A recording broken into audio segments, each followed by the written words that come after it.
I just forget how long that is, and I just get lost in it every time. Yeah, you're the one that wanted to make it 30 I know. seconds. It gets me in a mood. I don't know what to say. Now I'm hyped. I was lulling, sleeping. Now now you're ready to go. You're ready for war. Oh, hey guys. Welcome to the Challenge Fandom Podcast. Got myself, Ricky Hayes, my beautiful wife, Corrina Hayes. And then we've got a very special guest. We've got Katie with us.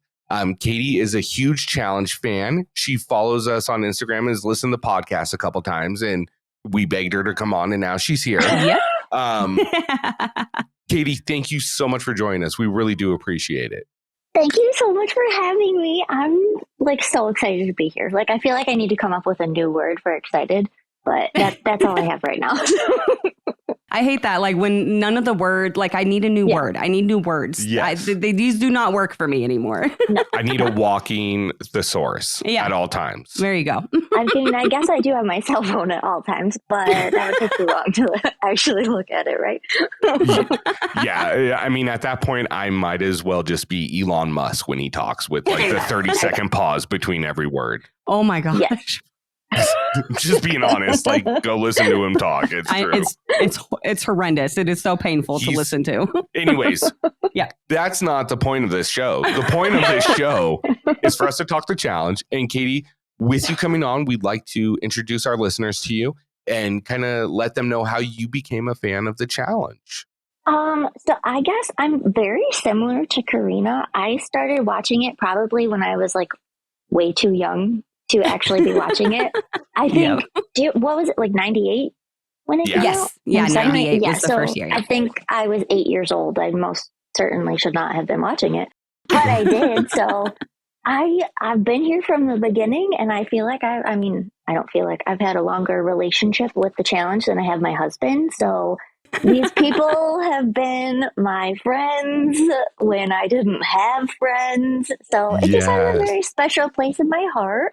That is so awesome. Honestly, that's such a great way to say it. I hadn't even really thought about it that way. But when I was growing up, I didn't really have a lot of friends, I was kind of one of those loner kids. And it was one of those things, you go sit down, you watch the challenge. I felt like I knew these people, and I was in it, but it felt that way, so. Right. Yeah, it still feels that way today. And I'm especially now that we have social media and you can you see them more than just on the show. You actually get to see their snippets of their real life and stuff. So there's days where I'm I truly feel like I know these people. Yeah. Well, and now that podcasts, are so prevalent and people doing interviews, stuff you definitely have a better opportunity to get to know them on a more real basis these days. So no, that's awesome. I love that. Well, real quick, while you're talking about that podcast, we actually just put out an interview with Desi Williams. Yep. So if you haven't, go listen to it now. Yes. No, we are going to clip that and put that on the sound pad. Yeah, you're going on the board now. You're welcome. You're welcome. That's why I'm here today. That's why I'm here. I love it. So, Katie, we always have to ask this no matter who we have on. Yeah. Who is your Mount Rushmore? Oh, God, there's so much pressure with this. I know.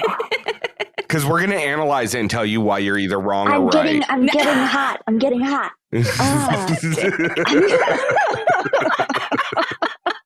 We're not. That's it. I'm leaving. Look, I love Emmy to death, but she just named CT 4 times. I was I'm not going to argue it. Yeah. That's fine. I won't do that, but CT is definitely up there. Yeah. Mm-hmm. I know that we have mixed feelings about this, but I'm putting bananas up there. Nice. I like it. I love me some nanners. I'm not even going to lie.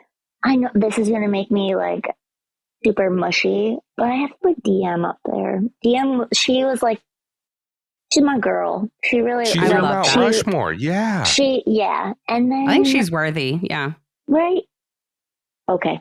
I'm putting Jordan up there. Okay. Oh, Jordan's good one. Yeah. I think you have to. Yeah, you almost have to. I think he actually has the best wins to seasons ratio. I think Jordan has the best one. So you almost have to. I mean, I know there's math to it, but there's semantics to it as well. Oh my God. That's a little foreshadowing for later. Anyways, all right. So we've got CT, Bananas, Jordan, and then we have DM on the women's side. So we need one more man and 3 more women. the pressure. I'm so sorry. I feel like I'm taking so long. The last guy is so difficult. It is. It's a flip of a like 5-sided coin. I was gonna say because there's like 5 different like people that I shuffle through. Depends on the day, honestly. Yeah. I'm trying to think if I want to do like old school or if I want to do like more recent seasons. Pressure. Under pressure. Under pressure. I know. I don't know if anybody said him. I'm putting Abe up there. Ooh, that's interesting. I like that actually. All Yeah, right. that's fair. And then I have 3 more girls. 3 more girls. Okay. This is the tough one for me. I think Cara has to go up there. I will not lie. She may not be my favorite, but she has to go up there. And Rachel. Ooh, yes. And Tori. Duh. I don't know why I'm blanking on that. Tori goes up there. I like love that. it. I love that. Yeah. Honestly, I've been waiting for her to win so I could like logically put her up there instead of just being like, well, screw you. It's my list and I want to. But now I can actually be like, look at the stats. I have her shirt on today. So. Oh, I love it. Oh, yeah. Repping for a girl. I love it. Yeah, I see. I have 2 different Mount Rushmores. I have my Mount Rushmores who I think the greatest are. Yeah. And then I have my Mount Rushmores who are my favorite that I love to watch. And like, Tori's not quite on my greatest, but she's on my favorite to watch because she's entertaining. Just like Kyle's on my favorite to watch. And so is Devin. Yes. Dial. Dial. Oh, yeah.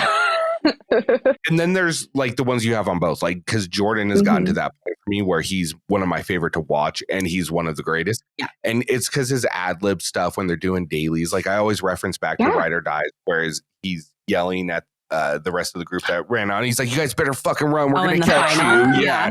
I just fucking, I love it so much. Oh, wait, that wasn't the final, huh? No, that was a daily. It was that what's it called? I don't know what it's called, but Corrina will find the clip and put it up right here. Good? Yep. We're coming! You guys better not up. We're gonna catch you. No, I mean, what's it called when they do like almost like a final, but during the mini final? Thank you. I don't know. Words are hard. Words are hard. Yeah. Words are hard. You know that one thing? It's called that thing, and they got those like things that one in them. movie. Yeah. With And that they one did guy. that thing, you know? Yeah, and those people are in it that you like. You know. Yeah, you know. Yeah.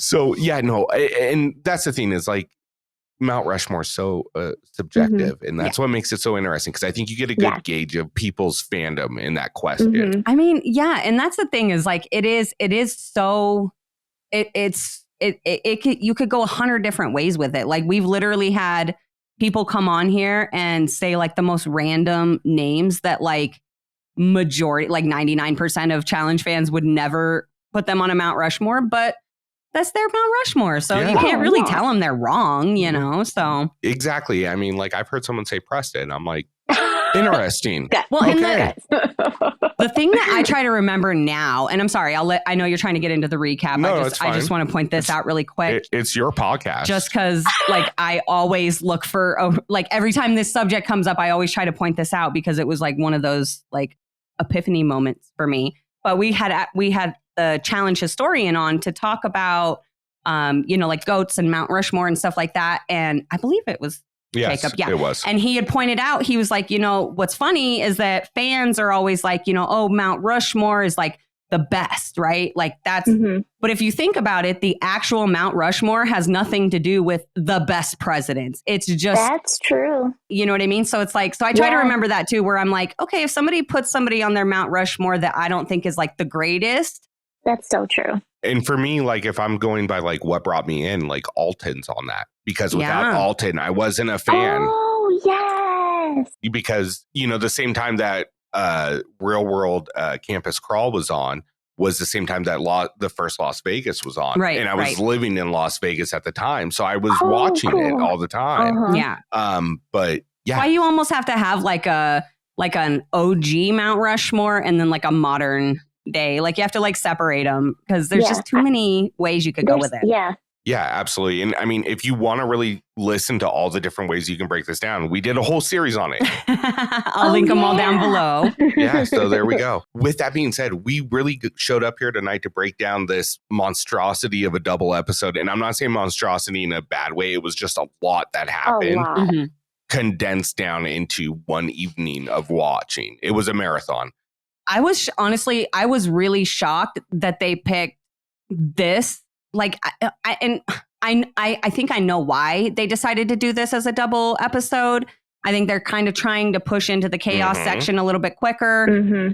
However, it was just odd that like this was such a big, like these 2 episodes were such big moments for the alliances and the gameplay and everything that it was like, why these 2 episodes as a double though? Like, we couldn't have done that the very first, last week, like, the episode first 2 1 weeks. and 2. Like it would have, you know. Yeah. Didn't they just do that for a season recently? Yeah, too? they do it all the time. It would just make more sense. They used to do it all the time back in the day. They would premiere episode 1 and 2 at the same time. But yeah, I think like USA 1 was like that, wasn't it? Or 38 one of them, was.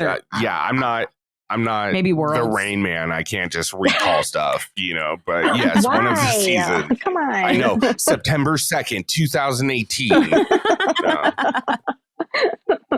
Anyways, it's all a matter of semantics, just like this episode is titled, which is episode 3 of the first one. Just going off this first episode, what would you guys grade it? Would you give it an A, a B, C, F? The episode itself? Yeah, just the episode itself, not the whole thing, because I think that's an unfair way of doing it, because we're going to break it down episode by episode. No, I agree. I'm going to give it a B-. I feel maybe that might be too high. I don't know. It wasn't my favorite episode of all time, but I've watched it a couple times now. I'm like, well, it wasn't bad. I would not watch it again. Like you said, I feel like there was just so much information crammed into it that it would have been nice to have it a little more stretched out. Yeah, I agree. I enjoyed this episode more than I enjoyed episode 2.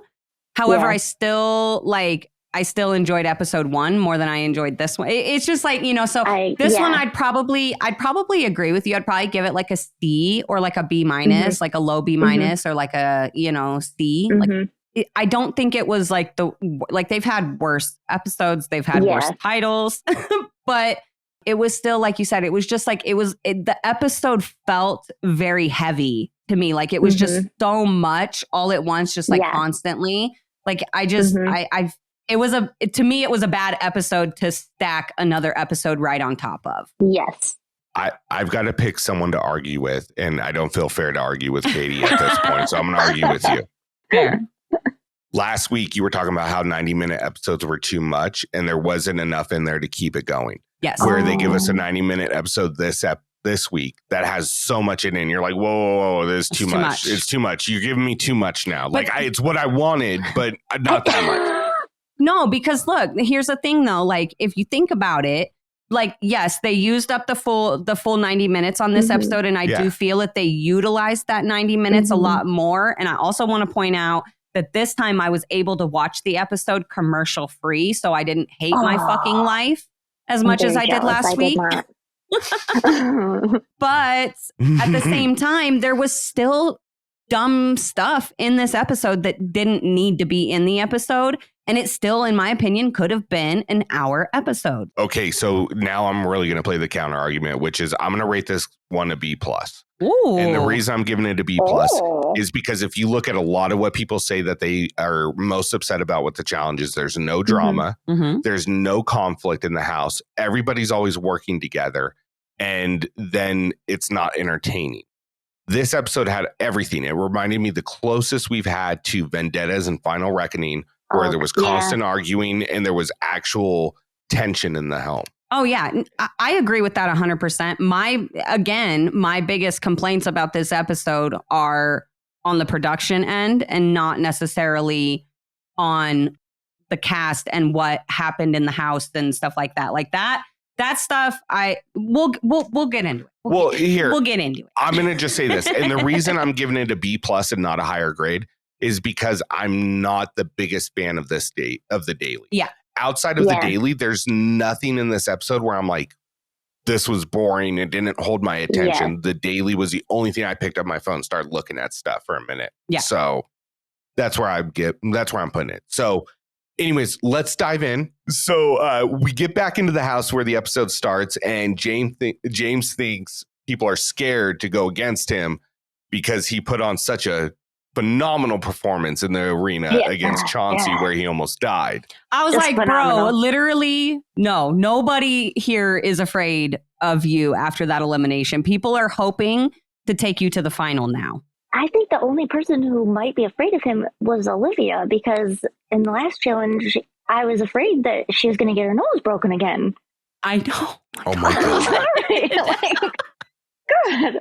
She made the best out of it, though. She did. Yeah. She is a champ. Yeah. She's one of them that I'm really rooting for in this. How are you liking James? I'm curious. 1 to 10 scale as a total cast member, I'm giving him like a 5 or a 6 right now. There's just not enough tape on him. Yeah. I agree with that. I'm not sure how I feel about him. Yeah, that's where I am. And I didn't know if it was just me, because like I saw him, on UK. Yeah, thank you, on Challenge UK. So I didn't know if it was a terrible showing for him. So I didn't know if it was just me, because I just feel like bleh, like I don't feel one way or the other about him right now. So I'm glad to know I'm not the only one though. No, you're not alone. I feel like he gives entertaining commentary. His confessionals aren't half bad. They're not, they're my God, he's hilarious. Yeah, they're not the worst. They're not the best. And he seems somewhat competitive in certain things. I mean, as soon as they have to run 2 miles, he's done. Yeah. But that's about all I have on him thus far. Yeah. That's fair. Once again, we go back, and it's not a boy or girl thing anymore. It's a strictly U.S. alliance versus UK alliance, which the U.S. alliance makes no sense because like Colleen, Emmanuel's in there on the team meetings. And it's like, this isn't a U.S. alliance. And even if we're calling it that, props to Emmanuel for getting into that. Like, he's like, look, I'm from Romania and this is my second language, but I'm riding with y'all. Let's go. It was like, gosh, what season was that? I think it was War of the Worlds or something. And Kyle was on the American team, and they were like in that meeting. Oh, yeah. And he was like, and like they were talking, and they're like, said something like, for the American team, and then like looked at Kyle, and he was like, well, most of us, and Kyle was like, I'm an American, fuck those guys. I don't Look, in that season, I would have been on the Americans too. Like that team was stacked. So stacked. Going back to your point, though, it's true. And like I said, like I called this before the season even started. It's not even like US versus UK or US versus internet. It's literally the like ride or dies, SLA, like those American players and whoever they like against all the new international players. So like, Emmanuel is not a new international player. He played on the flagship, but like Kieran, Callum, James, like those people, they're all technically like rookies to the flagship. And for anyone listening on audio, I did put rookies in quotations. Please don't message me. I know they're not actually rookies, but my gosh. True. It's true. So, I mean, and that's really what it is like those players who only played on like Challenge UK, Challenge Australia, or Challenge Argentina, they're going to be the targets as if they were rookies of the season. I am going to say this because in the next, if I remember correctly, in the next scene, don't we get Big T cooking? I think we do. I just wanted to say those steaks were one of the hottest things I've seen all season. That's all I wanted to say about that. But the important part about this scene is Rayvn starts to realize that what she did last week is fucking her over because none of the girls are talking to her. And she, like, I think she verbatim says that I didn't realize how going against a house was really going to affect me. I don't understand how she doesn't know that. When you were on the last season. That I was so confused. I have questions for her. Same. I'm like, how did you think that going and telling the person who is potentially being targeted exactly what your alliance is doing, not to mention the fact that you're already going against your alliance because they all want to vote for Chauncey and you're not. But here's the kicker that really threw me for a loop. you're out here battling and fighting to try to save Chauncey, but then the person that he wants to try to surprise in elimination so he has the upper hand, you're going to go tell him? Like, and make out with him? What? Yeah. What? You literally just took the upper hand away from Chauncey. Like, what are... So... I can't. I literally, like, I'm sure she's a very sweet girl. She's absolutely fucking gorgeous. And I'm really excited to see her compete. Yeah. But this, like, what the... Very confused. Yeah. Those people that are going to message you about the rookies, you're going to tell me she's a vet? Oh my God. That's such a rookie move. Yeah, like, that's what I'm saying is, like, I think this goes to a larger point that it shows there's a drastic difference in certain players and how they approach the game. Because you couldn't watch this season and tell me Nurys is a rookie, even though she's only got a half season behind her. Yeah. Like, because she's playing this game like a vet. And if there was like an America's favorite player, I think she would be leading the votes right now. Oh, yeah. You know what I mean? As far as like just like they do in Big Brother. Their overall gameplay. I know I'm going to get shit for that, but the next major theme we see is after the like dinner that Big T does, they have like some jacuzzi party time, which is cool to see. Yeah, we haven't seen like a house party like that in a while, honestly. So long. It's like they don't do them anymore. No. I don't even want to say that because I'm pretty sure that they do. We just don't see them. Yeah. I know this might be a side tangent for another day. No. This is what we do. Yeah. I miss the shit they should have shown so much.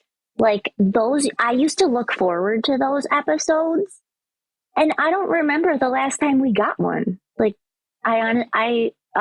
years. Yeah, I want to say the last time we got a real shit they should have shown was X's 2? Like X's 2, Rivals 3? Maybe. Yeah, like right around there somewhere. Yeah, it was before Invasions. But it was before Invasions, before Dirty 30. So before this whole like little era, like 30 through 40 of the challenge. We haven't gotten them in so long. And it's like, it's so weird because like you said, like that was something a lot of fans looked forward to every season. Oh, yeah. Okay, so I remember talking to you about this yesterday, and I want to bring this up before we get too deep into the episode. Yeah. Is we were talking about the fact that they're forcing these 2 episodes out real quick, and it seemed rushed because it was like nobody knew anything, and then all of a sudden it was like, hey, next week 2 episodes. Like, what the fuck? Yeah, what happened? Yeah, I didn't even pay attention until I think you guys said something. I was like, what?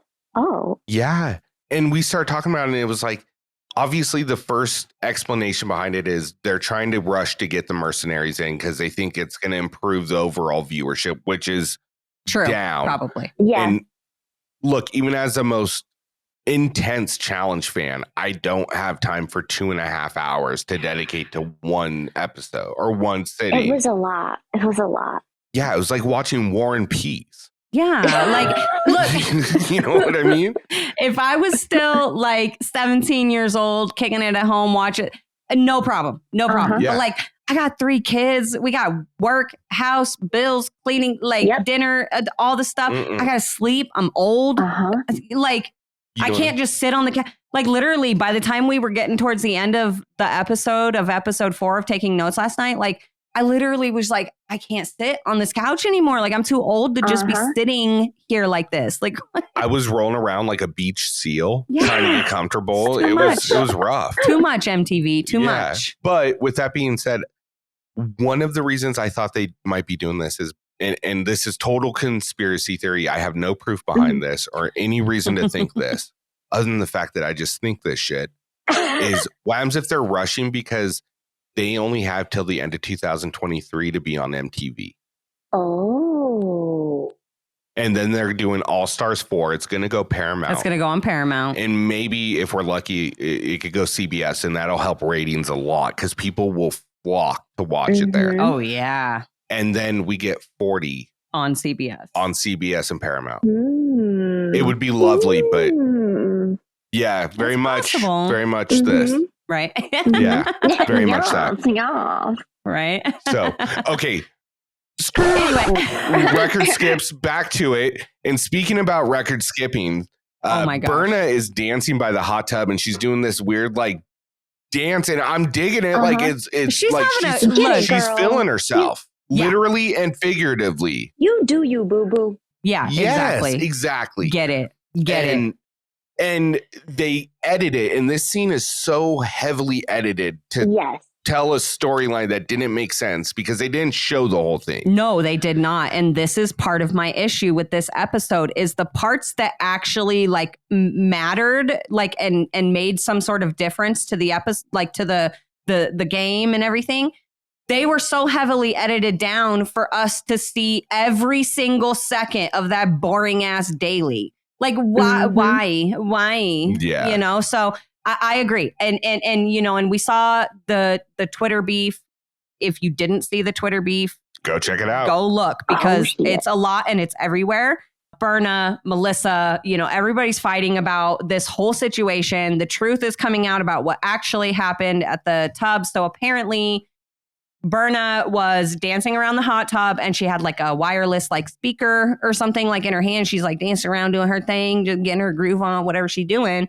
And apparently Nurys was worried, I guess, that she was going to like fall into the jacuzzi with the speaker and electrocute all of her friends. And so she asked Berna to please stop doing that near the hot tub. That caused some issues.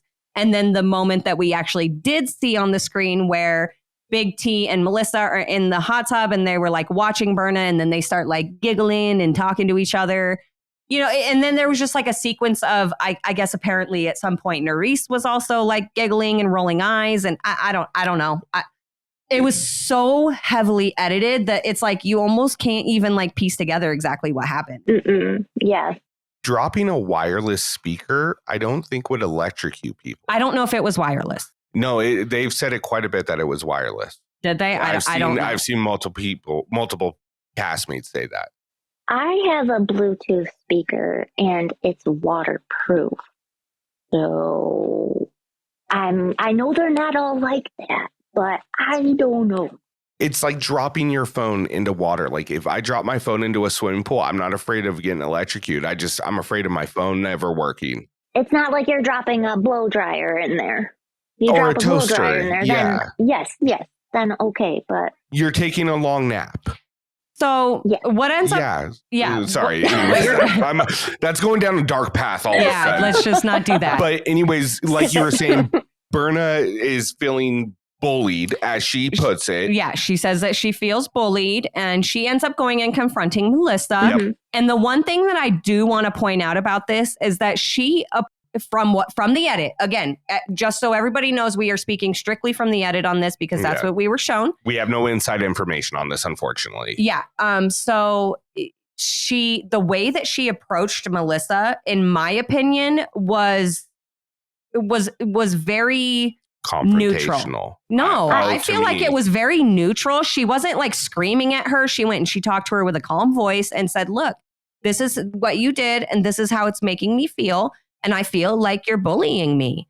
And Melissa flipped that switch. Mm-hmm. Oh my God. Oh, I'm not going to lie. I also feel like I've been back and forth with it. And I'm torn because when I watch it, I don't feel like Berna was being confrontational. I feel like what we've seen from her before, I feel like this was tame for her. And it seemed like she cooled herself down before she brought it up.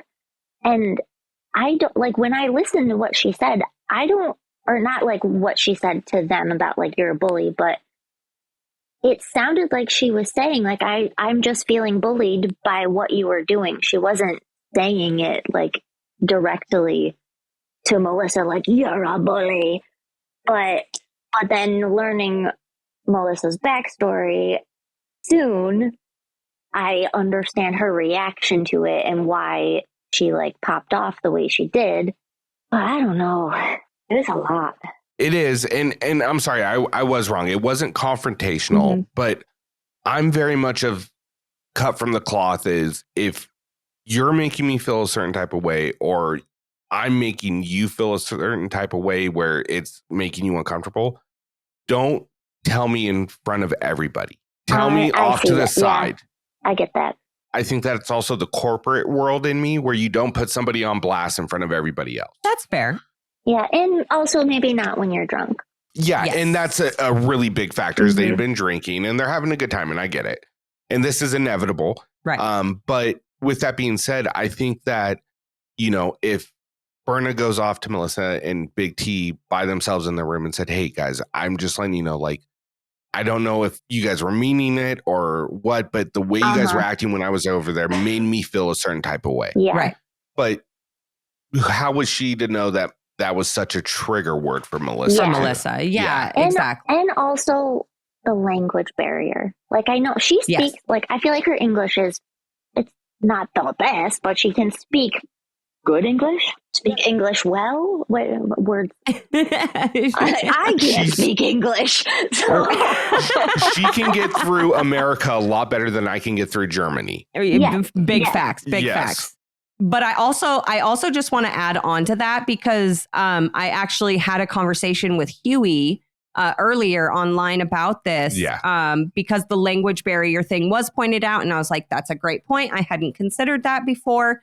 Hughie ended up replying to me and pointed out that, a lot of the time it goes even beyond language into, culture differences. Oh, yeah. So what a word means and the impact that it has in America might not be the same in other countries. Yeah. And we've had this discussion before many times, especially like when, we've talked to people about like, the whole situation with Emmy and, other misconceptions that have happened with like other international players, like the one who was the girl who got super, super mad at Tori. Was that Esther or was that the other girl? That was Tasha. Yeah. You know what I mean? So like even just like even if they know the English words, it might not have the same impact, might not have the same meaning, might not have the same, tone. Just all of that stuff changes with region. Even like certain words that we use here on like the West Coast don't mean the same on the East Coast. You know what I mean? You come to Nevada and you ask for a pie, you're going to get a sweet, delicious treat. But you ask for a pie on the East Coast, you're going to get some pizza. So I perfect want pie example. From both. I want pie from both. I would like a pizza, a sweet pizza pie. Yes. Give me a pizza and then a piece of apple pie. Thank you. Veneganzi. That's how you say vengeance in Italian. Veneganzi. I'm going to get my apple pie and Veneganzi on you. I do think it is a cultural thing. I also think alcohol played a big role. Here's my thing is like we said earlier, I said earlier, there's a lot of complaints that there's not drama in the show anymore. There's not like any fights or controversy. And then we get this in like the first 5 minutes, she breaks a lamp. I don't remember the last time someone broke furniture in the house. And I was like, oh my God. Yeah, yes, probably. And so it's like, You're okay. gonna die. Even God, crazy lady. Oh my God. Yeah, It was nuts. that is the one time I was really a fan of Amanda. I was like, you get her, Amanda. You fucking get her. That's right. Anyways, this is what people have been asking for. And it's all in the first like 5 to 10 minutes. And I'm like, okay, cool. Like this is a really good episode. This is kind of a fallback to previous seasons. Yeah. And then, we jump into this daily and I'm like, meh, meh, meh, I figured out why they couldn't get enough jet skis last season. And it's because they've gotten so many ATVs. That's why. It's facts. It's facts. They spent too much money on the ATVs. Look, those things aren't cheap either. No, they're not. I've looked into them because I'm like, all right, I'm an American male. I own a home. I need a side-by-side now. Oh my God. And no, not doing that.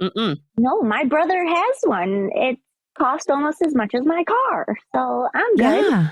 So we could have had a couple more jet skis. I'm just saying. Yeah, we probably could have. Agree. Yeah, that's a good point. So once again, the challenge shows that their originality is not there because the name of this daily is called Control Tower. Oh, I know you were really shocked by that, weren't you? It was. I was like, wow.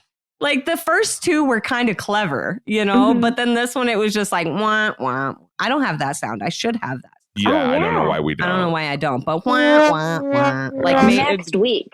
Yeah, next week on the Challenge Fandom Podcast. New sound buttons.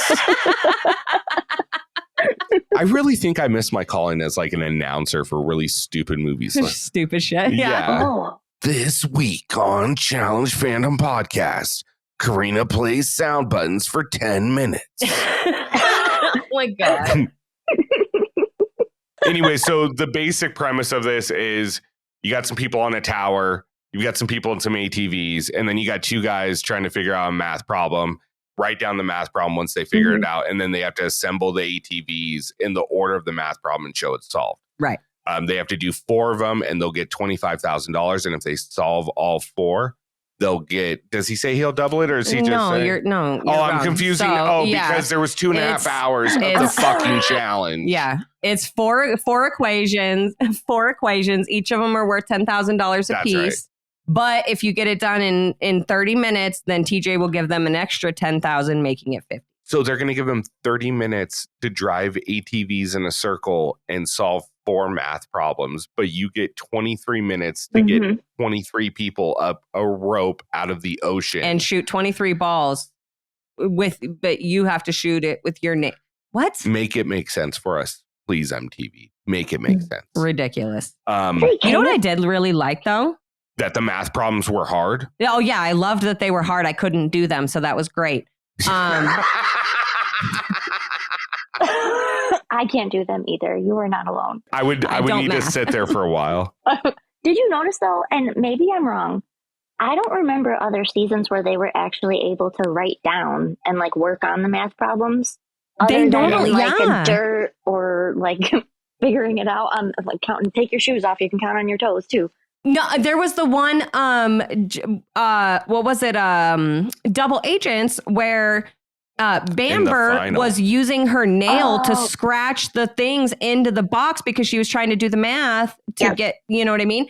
So yeah, it's not normal for them to give them like an actual pen to write down, but I appreciate that they did because of the situation. And I feel like, but I do feel like if they took the pen away, would that have made the challenge? How do you translate that to the other team? No, I just mean like you would have your whiteboard and stuff for translating it, but actually doing the math, you're not allowed to use the whiteboard on. Like that, I think that would have made it a little more difficult. I don't know, but I just feel like an asshole because I'm going to contradict everything I've said, which is like, no, that would be too hard. But then because we've been complaining about how easy it is or how hard it's been. And now it's like the easiest fucking one. And we're like, boo. Well, it's okay because I already super contradicted myself with the whole 90-minute episode thing, and you know, so it's fine. This is the contradiction episode. This is what we do for the fandom. All right, we complain for you. But I actually really liked the episode though. I did too. The daily just wasn't fun. Look, there's not much to really say. I mean, unless you really want to go in depth on this. No, I just wanted to finish my sentence that I started a little bit ago. My bad.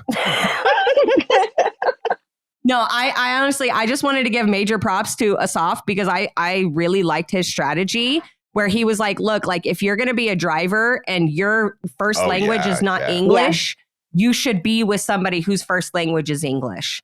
Or at least maybe not like, but that they're very good, very fluent in English, you know, and I thought that was very smart. I just wanted to give him major props because I thought that was a really smart thing that literally nobody else in the cast even considered. Yeah. So major props to him for that. Yeah, it was like the most sound piece of advice they've had for any daily so far. Yeah. And side note, interesting that Hughie, I probably said that wrong. It's Hughie. Hughie. It's not Hughie. Well, it's because we're talking about they should have never been casted on the same season together. I think they were friends too, like while they were on the season. That's like casting Yes and Wes. It's not right. I know. That was so messed up. It's inconsequential, really, except for a few parts in this episode. But that Hughie and Horacio seem to have a little something kind of brewing, a little chemistry happening. They did. And I just want to say, like, because somebody, there was like, I guess Rayvn. So Rayvn posted a tweet where she was like, I would just like to say that had I not called Hughie down to elimination, Nurys might not be with the love of her life right now. Mm-hmm. And I like, I shared that. Right, because of Hughie and Horacio were connecting. Anyway, Nurys shared that too. And Nurys shared it. And anyway, so somebody replied to us on our story and was like, Yeah, except Hughie said at the end of was saying at some point through the episode that she had a boyfriend at home. And I just want to remind everybody, there's a long history of this show ruining relationships. So that literally doesn't mean anything. There's a little foreshadowing for later in this double episode we're doing for you guys about where we're going to talk about, because it plays a role. Yeah. So and I'm not just I don't want to just assume that Hughie would cheat on her boyfriend, but also it's a Rossio, and you could see the connection. You could see that, they were very comfortable with each other. So I thought that was kind of interesting too. I was like, ooh, and she's really pretty too. She's got a really pretty face. She's so pretty. And she's so nice. I want to be friends with her. Seriously. Yeah. I was going to save this to the end, but I'm just going to say it now. Otherwise, I'm going to forget, because half the time I say I'm going to save this for when we get to it, I forget. You forget, yeah. She is a sweetheart. She seems like a great person to know as a friend, or to go have a drink with, or just talk with. Yeah. Because she's just so positive and good vibes, and life's great. And you need those people in your life. Yeah. She is not made for the challenge. No. She should not be on the show. I'm sorry. Yeah. It's just too much. It's too much for her sweet little heart. This is not the show for her. She's not built for it. But with that being said, she's a sweetheart, and she is. Yeah, absolutely. Getting to the. Oh, I'm sorry. I'm sorry. I was just going to wrap up the daily, because there's not much to talk about it, other than Kyland, Ed, and Jay for a minute. Dude, major props to Jay though, for because coming down in the pinch hit. Yeah. Because Kyland was trying to solve that math problem for ever and ever and ever, and they wasted 10 minutes trying to solve that, and they couldn't get it. Jay goes down there and they figured it out in literally less than a minute. So major props to Jay. I also, because I do bag on her and her ability to control herself and solve situations, because I bag on that so much, I want to give a major props to Michele, because she fucking rocked that. She did so good. Strategy for how to organize the cars, and how to get them in their spots quickly. She was just very confident in that moment, and it was awesome to see that side of Michele. So major props to her. And I mean, that was really the only other thing that really stuck out to me and just made me kind of I think it's what I'm thinking too. The Ravyn thing. Yeah, where she's trying to stand out. She's I'm just going to make myself seem heard and she's do trying to yell over Michele, who has a literal fucking mic. You're not being heard over Michele. I promise you. Where she was placed in the daily, it was just stand over there and don't get in the fucking way. Yes. And she's like, hey, turn. Nobody's listening. That's what they're doing, guys.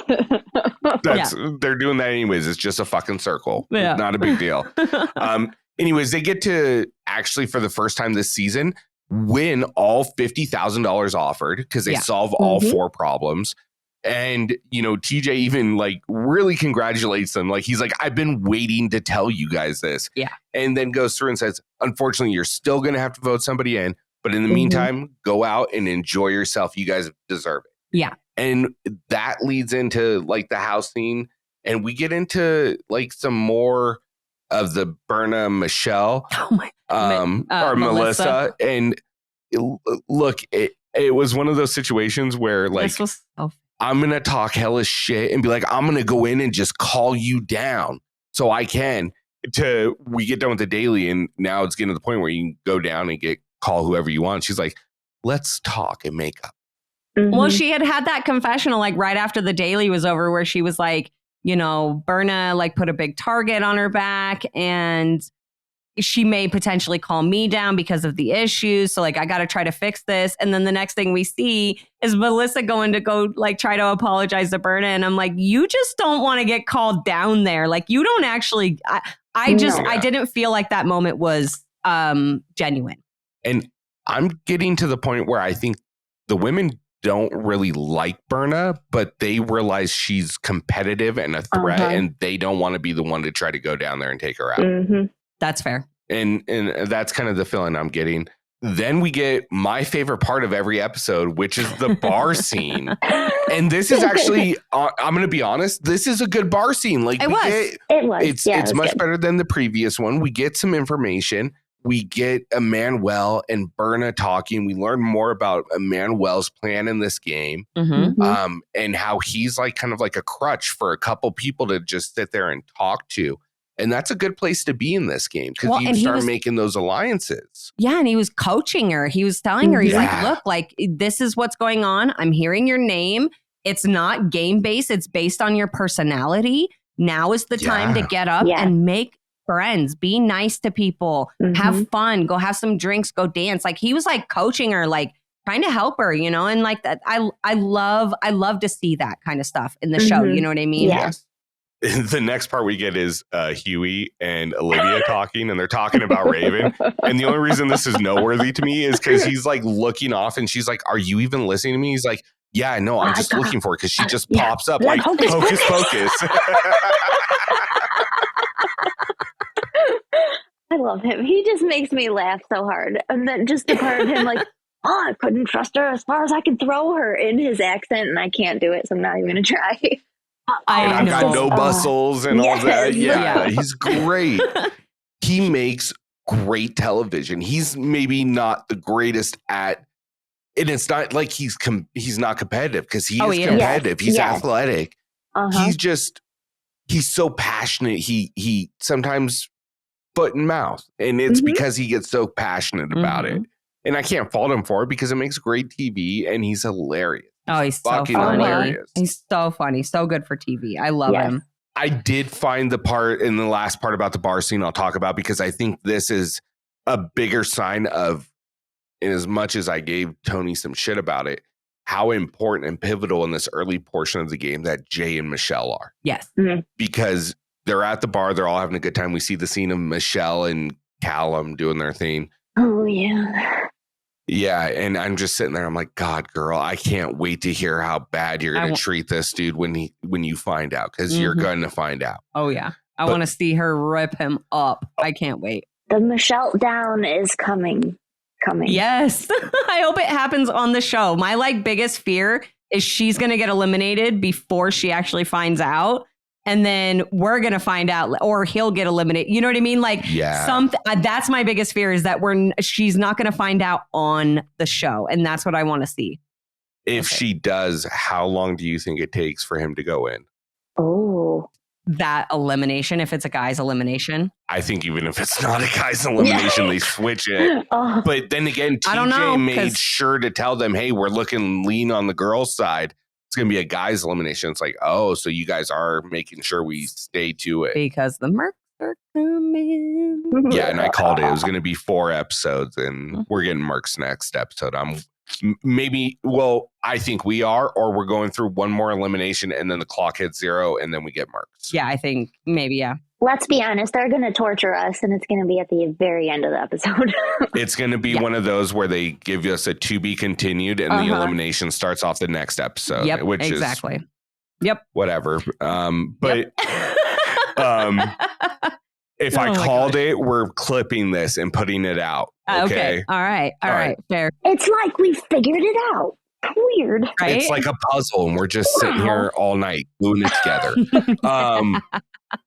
From here, we go into Deliberation, and look, everybody's even saying this. Like, I think Nurys says it, and Michele says it, and I think even Olivia has mentioned it, is that, like, this is the part where you can really sink your ship by just saying too much or the wrong fucking thing. Like, with Jessica, we've seen last week with Chauncey, and we see it again with Ravyn, where it's just she talks too much, too long. If she would have stopped after that first little part of her speech, she would have been good. That's what I was going to say. So I was actually going to ask you guys this, like, what you guys thought about Ravyn's speech, because I feel like, first of all, like the fact that she was like, yeah, I did that, you know, and this is why I did that. And I didn't really think it through. And, you know, I definitely like deserve you guys to be upset at me, you know, but I would really like if you guys didn't vote for me. Yeah. If she'd have just shut up right there, I honestly think it would have been a really good speech. Well, and the fact is even Nurys realizes she wants to keep Ravyn because it's a number, and she tries to, like, after Berna talks, she tries to say, yeah, like, I know you're working on yourself, but at a certain point, it's just, it happens all the time with everybody. And so she was really trying to push that agenda of trying to get an international player voted in. Well, I mean, to be fair, she called them both out because first she confronts Ravyn and she's like, you know, I understand it wasn't purposeful, but like you do stuff and don't think about the consequences. And this happens often. And then she turns to Berna and she's like, and as for you, you know, like you have this repeating pattern of being cool and then not being cool and then being cool and then not being cool, you know? So, but I mean, it was, I don't know. It was a very tame deliberation. Yes. Yes, it was. Can I ask you guys a question? I asked you this when we were watching the episode, just from the confessionals we're getting from her and the way they're showing her like almost leading the house.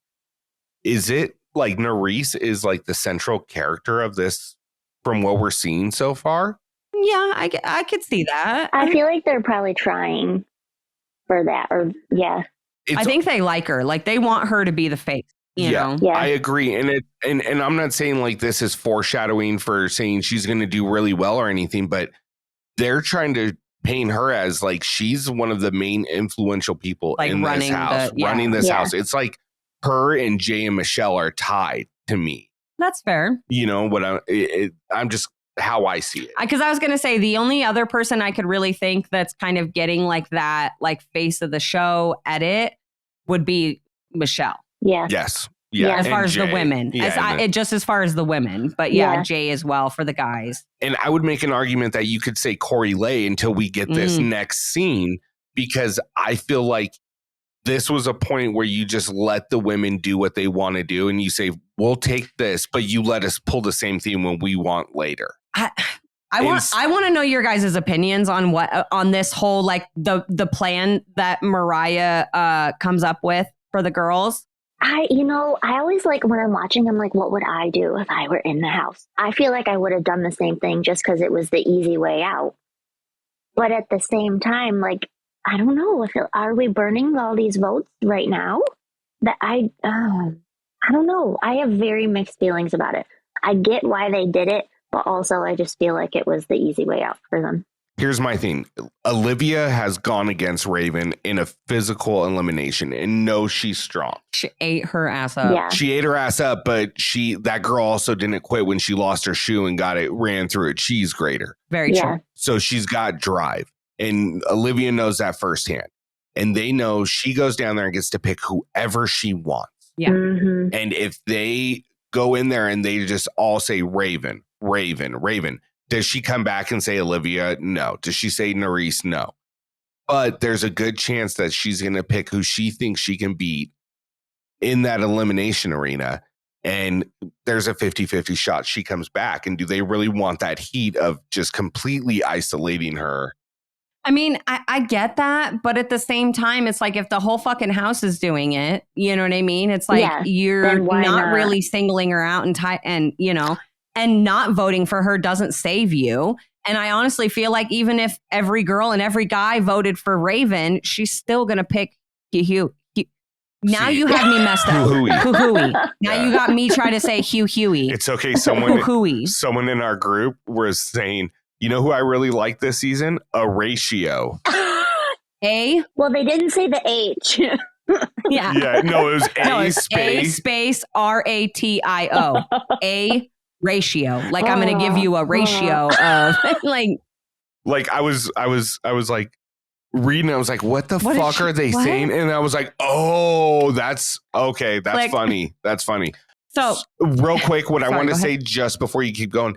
Also, Moriah is the one that brings this up, right? Mm-hmm. And it's Moriah who's pitching this hard. And Moriah is also the only one in that elimination arena that when Ravyn's down there is fucking rooting her on and screaming for her to do what she has to do and coaching her through it as much as Horacio is with Hughie. So I think it was also because Moriah didn't really want Ravyn gone. Yeah. And that's fair. It is fair. I don't know, man. If you've been listening to the podcast for a while, you guys know I fucking hate burn votes. But what did bother me about this moment the most wasn't necessarily the plan. Like, oh, you're going to burn vote. How fucking boring. But okay. It was when they went to go talk to like Corey and all of them. And Corey starts telling them and like making these little like threats that he's gonna, you know what? Maybe we're not gonna vote in one of the girls that you want. Maybe since you guys don't want to play the game, we might flip it and put a different girl in. Who knows? I guess you'll have to find out when you get down into the arena. And I was like, I liked it, but I think it's Corey overplaying this hand. I think it's a bad move. It sends a bad taste in a house that is dominated right now by women and their women's social gameplay. And Moriah is part of that group of the women running the house. Yeah. And I think it's a poor move on his hand. I think it's a better move to pull 2 weeks from now than it is right now. That it was too early to be that snaky. Yes. Yeah. It was one of those things where I was like, for the drama, like, oh my God, that would be crazy. Yeah. Oh, yeah. But it was also just like, nah, dude, like you can't do that. And then he tells Moriah and Zara, he's like, but if we do end up flipping it, your names are both safe. And then I know at some point Corey denies that this even happened, but we saw the footage. Okay, roll the fucking tapes. He actually is in there trying to get people to flip to Zara. So I was just like, oh my God, this is so messy, Corey. What are you doing? Like, no, this is not it, bro. But I'm also wondering why Zara. I don't understand. I don't think it was anything personal. I think it was just that was somebody who, like he said, is a strong competitor. He doesn't want to run against her in a final. And that's fair. Yeah, no, he that's had a cover, Okay. So I like it. You know what I liked? I actually appreciate the name of the elimination. Dirty Deeds. Yeah, because and they're done dirt cheap. Fucking AC/DC. You can't be mad about it. And put that on the board. Yeah, I know, right? Unfortunately, copyright will get our ass. They would copyright us on that one. Yeah, sorry, I shouldn't be singing this. No, you're you good. can sing. Covers are completely allowed. We do them all the time, horribly. True. They walk in the arena, and I know they try to hide it, but you see the dirt and you see a fucking rope in a circle. You're like, let's go. And a mound right in the middle. I was like, ooh. And you know what? I actually like this more than I would have liked to pole wrestle. I think this elimination was really cool, and I'll kind of break it down here in a second. But everybody comes up. They end up doing the burn vote where all the women, burn they on just a start, guy. Yeah, they just start each girl. Like I was going to keep track of it, but then I was like, no, this is ridiculous. But all the girls just start burn voting on a different, each of them burn vote on a different guy. Yeah. All the guys are saying Ravyn pretty much. But it gets to Berna burning on Asaf. And TJ stops them right there and confronts the girls. And he's like, what the hell's going on right now? Big T literally fucking admits the plan to TJ standing there on the little bleachers or risers or whatever the hell you want to call them. Tells TJ what they're doing and what the plan is. And I know that we have not been doing line of the night, but this is my personal line of the night. Corey fires back loud as fuck. And he's like, they're just scared to play the challenge. And I was like, yeah, tell him, Corey. Tell him. It's facts, though. I mean, so facts. And I did like that Kieran burned or voted for Ravyn. Like, my God. And Michele burned on Callum. Yeah. I was like, wow, they've got a relationship going strong. So obviously Ravyn goes in. She's going against Hughie. And they have to do, in this elimination, there's a pile of dirt in the middle. And they have to go in and they have to find 3 pieces. If you get 2, you win 2 out of 3 rounds. Yeah. Hughie starts off high. And I was like, oh, shit, she might do something. And then Ravyn figured out, don't let her out of arm's reach. And well, really, over. Moriah figured that out and told Ravyn. If Ravyn didn't have Moriah telling her what to do, I don't know. Who knows? Maybe she would have. I can't say she wouldn't have won it, but I just wonder if she didn't have someone cheering for her, how it would have gone. Yeah. That's a good point. Like if she would have figured out that tactic of like, you want to be close to them. Because like you might not want to be close to her, but you want to be close to her. And I did like what Nurys said, where she's like, Moriah is cheering on Ravyn and coaching her loudly, and Horacio's doing it for Hughie in Spanish, which is her first language, so she can understand it better, and it's completely fair. Yeah. Yes. And that's the thing is like people are always like, oh, the crowd shouldn't help it. It's like that's part of the challenge. And this was a good example of the crowd helping though, because and it was also fair. Yeah, it made it fair. It was very fair. Each of them had one person, you know, and that's why I'm not upset. Like Nurys, like anybody else wasn't cheering for Ravyn or wasn't cheering for Hughie or anything. I liked that it was one person was helping each of the people down in the sand. And I also just want to give major props. Hopefully I am right. I didn't get a chance to reach out to him and confirm this, but I am praying to every god, every challenge god there is, that Horacio was not fined for speaking to her in Spanish during the elimination on camera. Because normally if they speak in Spanish or something on camera, they get fined. Josh Martinez telling us about it from Spies Lies when, who was it? Logan from Spain. And they used to sit and talk in Spanish, and Josh, you know, like if they were caught talking a game, like if they were just talking personal stuff, production didn't care. But if they were talking game and production wasn't able to use that footage, they fined them for it. So I'm hoping that they made an exception because of the international situation, and that Horacio nor Hughie actually got fined for speaking in Spanish on the show. Yeah, I mean, personally, I would hope that they did, because I think it was completely fair. This is one of the fair eliminations with crowd intervention that we've seen in a while. Yeah. Anyways, Ravyn ends up winning the second 2 rounds, and the final round, it was 2-0 real quick. Yeah. And, you know, she's really happy. Hughie, you can tell, is upset, but with her upbeat personality, she takes it really well in stride. Yeah. And TJ even tells her, look, you're the sweetest girl here, probably ever been on the goddamn show. It might have been the sweetest goodbye TJ's ever given. Like, he didn't say, you know, she didn't get the, we're definitely going to see you again or anything like that, but it was a genuine, sincere goodbye. Yeah. Yeah. No, I agree. I like this elimination enough that I would want to see it go again with 2 really athletic guys go at it. I agree. Bigger pile of dirt. I agree. It would be awesome. Oh, yeah. Like, could you imagine seeing like Kyland and fucking like James do this or something? Or like Ed and James do it? Oh, my gosh. Or James and CT. Oh, right. Or Fessy and James. Oh. Yeah. That would be a good one too. Yeah. Yeah. I'm curious to see. I got something in my eye. Okay. I'm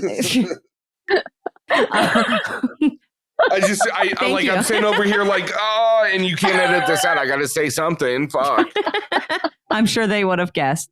This is real life. What I'm honestly curious to see is what eliminations they're going to do for the champions, because this season is so like Invasion of the Champions feel to it, right? And if you guys think back to Invasions, anytime the champs went into an elimination, it was an old school, like original challenge, a hall brawl, a pole wrestle, you know, the not so fast, you know, like whatever. So I'm curious to see if they're going to do the same thing with the champs this season. Is if you go into elimination against a champ, you're going to be playing one of the champions, like a champ, you know, one of their OG games. Yeah. Oh my gosh. That would be interesting. What? You imagine if we go into the chaos section and we get ball chaos, and it's the repeat of that Invasion of the Champions game where they shoot the ball up in the air and they have to run and tackle each other. That would be so fucking cool. That would be sick. Oh my god, that'd be awesome. Anyways, so like we said, Ravyn gets back into the house. She's actually the first person all season to call someone else and win the elimination, which I didn't realize, but I was like, oh yeah, that's true. I mean, granted, this is only the third eliminate, but still, like she's the first one to do it this season. Props to her. Yeah. That's the reason I'm actually going to give her my MVP for this episode. Badass. Get it, girl. She is standing apart from the crowd. She might not be making good game moves, but they're great TV moves. You know, makes the show really interesting. So I major props to her. I'm enjoying watching her play, even though I don't have a whole lot of hope for like how far she'll go. Yeah. But I'm enjoying watching it. My MVP, I've got a male and a female. So my female is going to, or do you want to put a male out there? No, well, you can circle back to me for my male because I don't know yet. Okay. I don't know if I'll even have one. I'm waiting to hear your argument. So for the women, same, Ravyn. For the males, I'm going to go, I'm 3 guys, Kyland, Ed, and Jay for getting that math problem knocked out. So they got to 50K. And then an honorable mention to Michele for her ability to boss everyone around, like Jay said she was so happy to do. And then real quick line of the night, Hughie and Olivia, hocus pocus, she's there. I love that. Do you have a guys or do you want to let Katie go? I'm just going to back up what you said about the guys. I mean, there's really nobody else that I could logically give it to. And I can't just give it to one of them because they all 3 put in, that effort to really like get that done. So I will back you up on the guys. Katie, do you have an MVP? I was going to say Ed, but then you said all of them, and I'm like, yeah, he's got a good point. We should say all of them. Sometimes I have them. It's my turn to use the brain. What can I say? Well, and I mean, I honestly, I have a feeling that like Ed probably did majority of the work just because of like what he does for a living and stuff. Like those numbers probably go through his head that all day, every day, So, major props to him. I think that wraps it up for episode 3. What do you guys? Yeah, I mean, shoot, I'm trying to think if we missed anything like important. Was there anything? What? Yeah, we did miss something important, and that's that ad from Spotify.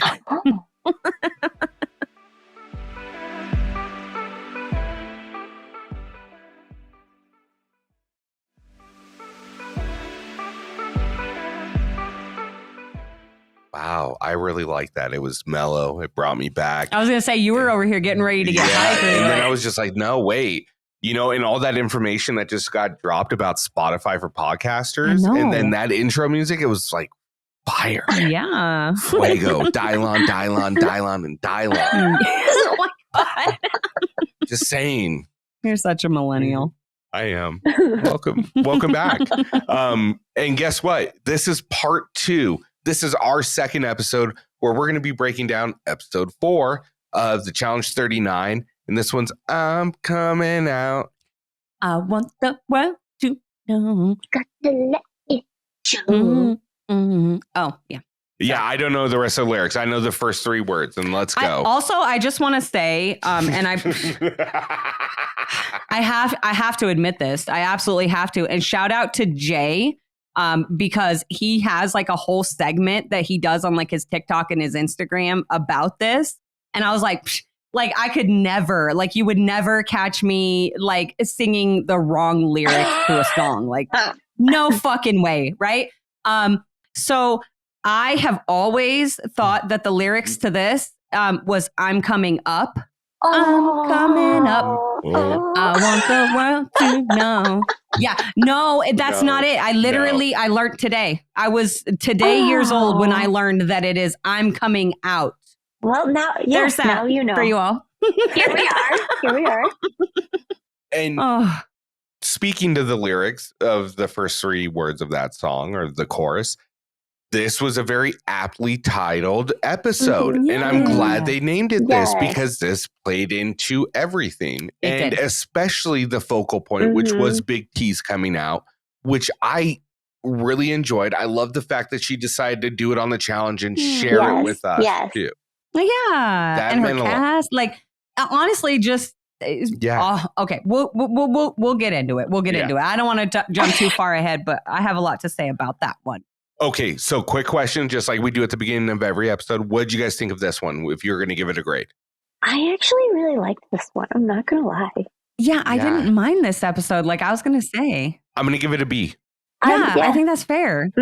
Like as a challenge fan, I feel like these 2 episodes, as much as I complained about the marathon of watching it, they were good episodes. And if I watched one on a Wednesday and then one on a Thursday, I'd be like, these were great back to back. They didn't really work cohesively as a story, but it was still 2 really good episodes. Yeah.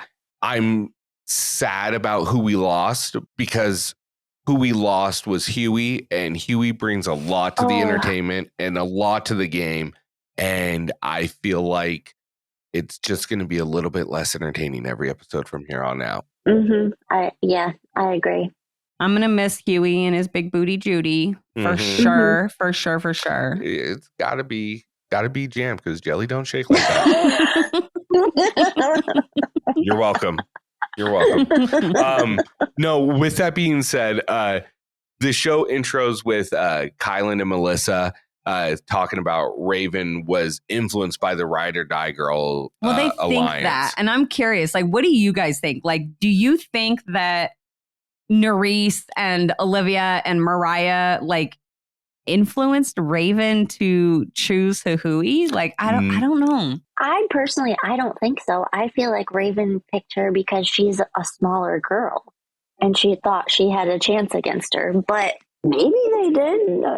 Yeah, maybe. I mean, but I feel like honestly, if they were going to do it, they were going to influence her to take on Zara. Zara, right? Or something like that. Yeah. And not only that, but like so Kyland and Melissa are talking about how, you know, they thought that Ravyn was going to pick Colleen over Hughie because Colleen's smaller than Hughie. And I'm like, but where?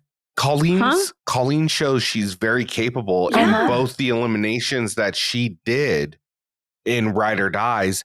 She's a very intelligent social player. Yeah.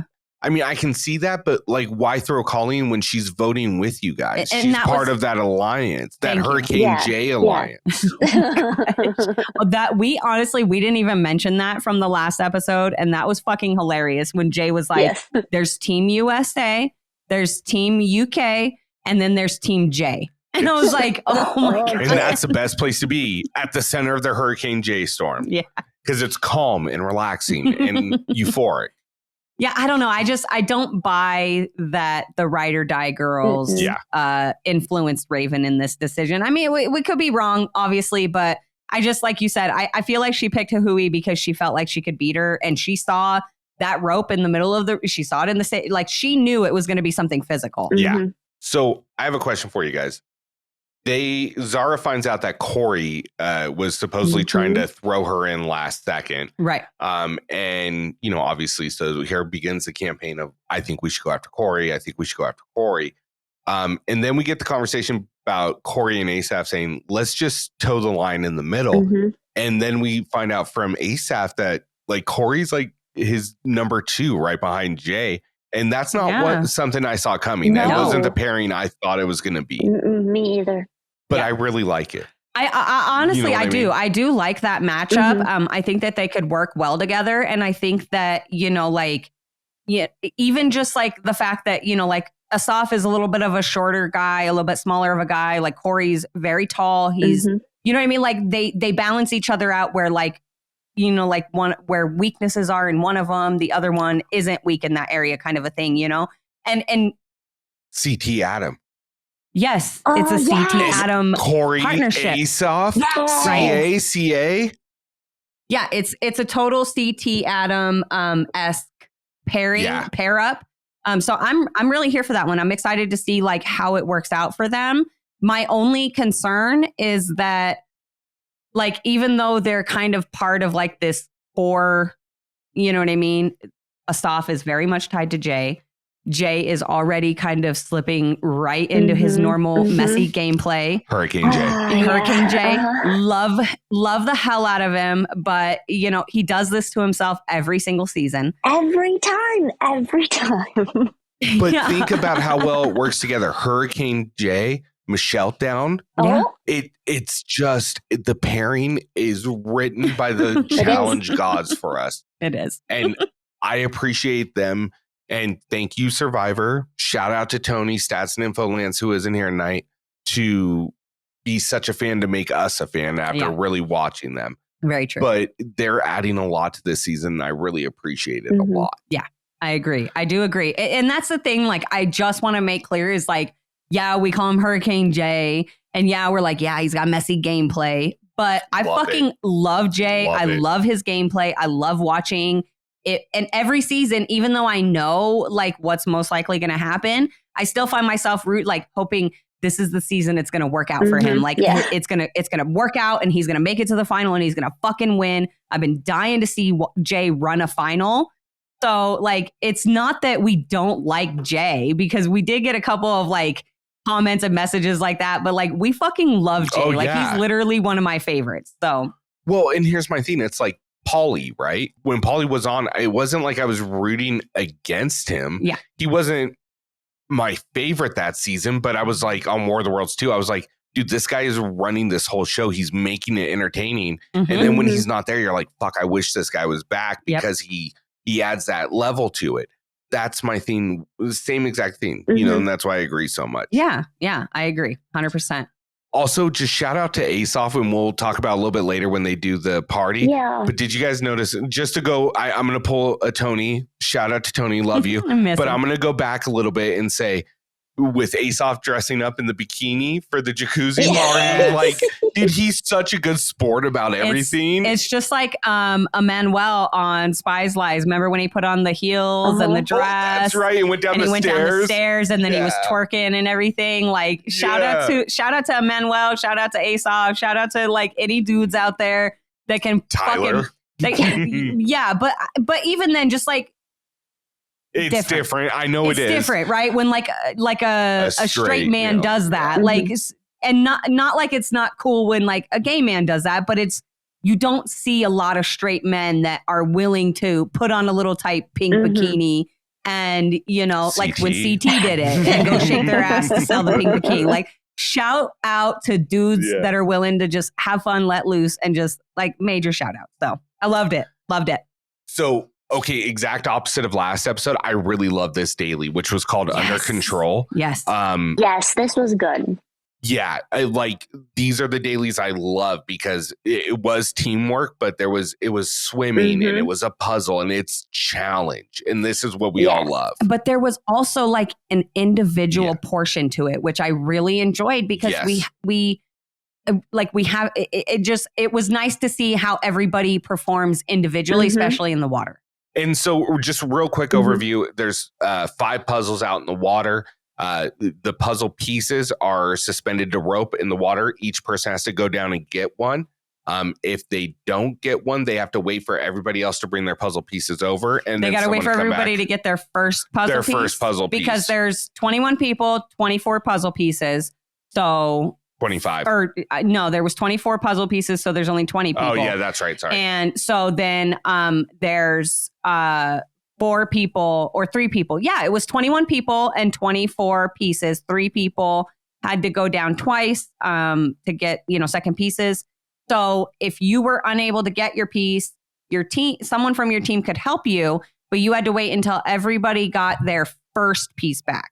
So the 3 people who were going back for second pieces, like, you didn't have to wait for them to get their second piece. That makes sense. Okay. Does that make sense? Yeah, like, okay. It seemed a little convoluted, but yeah, it took me a second to understand it until the moment when anyway. Yeah. And basically, without going into how every single person did, the only people that were having an issue really was Melissa and Nurys. Melissa was able to get it together, and Nurys got so freaking close, like on her second attempt. And if she, and I get it, like, if you're not used to being in the water and then having to go deep underneath to grab a puzzle piece, very frightening and just goes against everything in your body. Right. Yeah. With that being said, it wasn't even that hard with the actual swimming part, because you could just grab the rope and pull yourself down. Right. So that's my only argument to it. You know what I mean? But nonetheless, they were able to Ed was able to haul ass. And I love the Baywatch. My God. When he was doing it, it was so great. That was amazing. Major shout outs to the editors for that one. That was fucking so amazing. Good. Thank you for putting the music in there, doing the slow-mo. Like, it was so good. I was like, oh my God, I remember this show. Ed ends up going down and getting Nurys' piece 4. And then I forget, I think it's Emmanuel. And it was like Ed, Emmanuel, and I think either Jay or Corey that were the ones that went back to get 2 pieces. And then they end up getting those pieces back. They assemble the puzzle, which was interesting that it had to be, those triangles had to be in a certain direction. and they had to be either, flipped in the right direction, which added a little bit because when I first saw the puzzle, I was like, this is weak. It's like, I was like, this is so easy. I could do this. yeah. And then I'm watching them. I'm like, oh, this would piss me off. This would piss me off. Anyways, by time they get the pieces all lined up, and then they have to drag the puzzles over to the barge and clip them in. They made that seem like in the edit, at least, that they hauled ass to get those pieces over. I was like, damn, they look like a motorboat out there. This is where I wish we had timers on things so we knew. 100%. I don't see, how hard is that? It's not that hard. Sorry. And you can still jump at it and just... Yeah. Just show us the timestamp. Yeah, you could just go from like 3 minutes to 7 minutes because we're not missing much. And then you can jump back. I don't mind that. Right. But at the end, I want to see it. And I did like that they put it up at the very end. They did, yeah. I was going to say, they did give it to us at the end so we could see just how close they got. And they literally hit that button with 3 seconds to spare. But here's the thing, because they didn't have the timer up the whole time, I don't believe that. I think that's just all edit. Although I do have to say something. It's interesting to me that on our human ladder challenge, it was Melissa and Nurys highlighted for maybe not being able to play their part. And it was them again, this time in the water. Ooh, that's interesting. That is. I'm not trying to be a hater. I'm just saying. No. No, that's really interesting, though. I didn't even pick up on that, but that's a good point. Ooh, interesting. That is.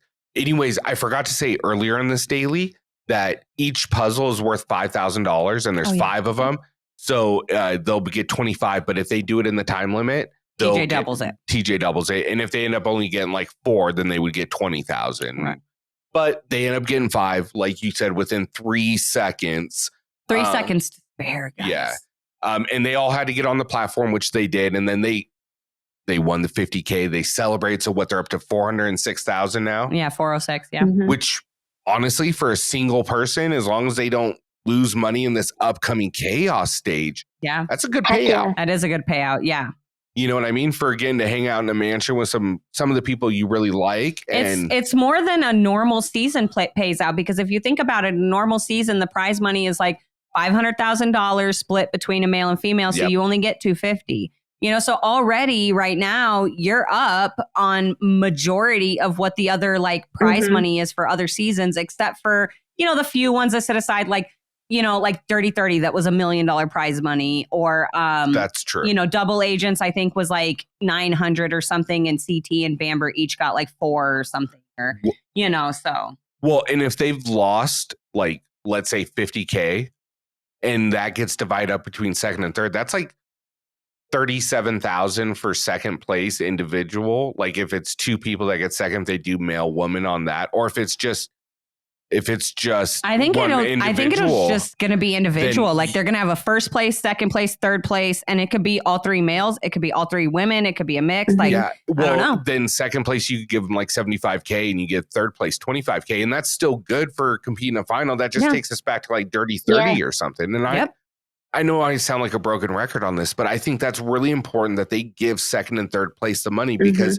it takes away that option, and they should make it illegal where first place can't give any of the cast money. Yeah, because I agree. That incentivizes it's a conflict bribery. Of interest. Yeah. Yes.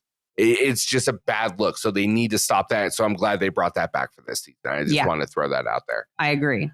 There was just something funny. Did you guys not realize, but listen when Colleen was talking after they won, and she's like, "Is 350,000 even good?" Like she doesn't know. Like, oh, girl. She has no idea how much money that is. Like, and then when you convert it, like, where does she live? I think she's she lives in Germany. Germany, right? So they're the euro, and that's still a bit of a tough conversion. But like, could you imagine for like a Manuel from Romania what the conversion rate is? Oh my God! If he won like $400,000 American, like what that converts to? Yeah. Like low key, like, all right, so little side story just to go to this since we're talking about it.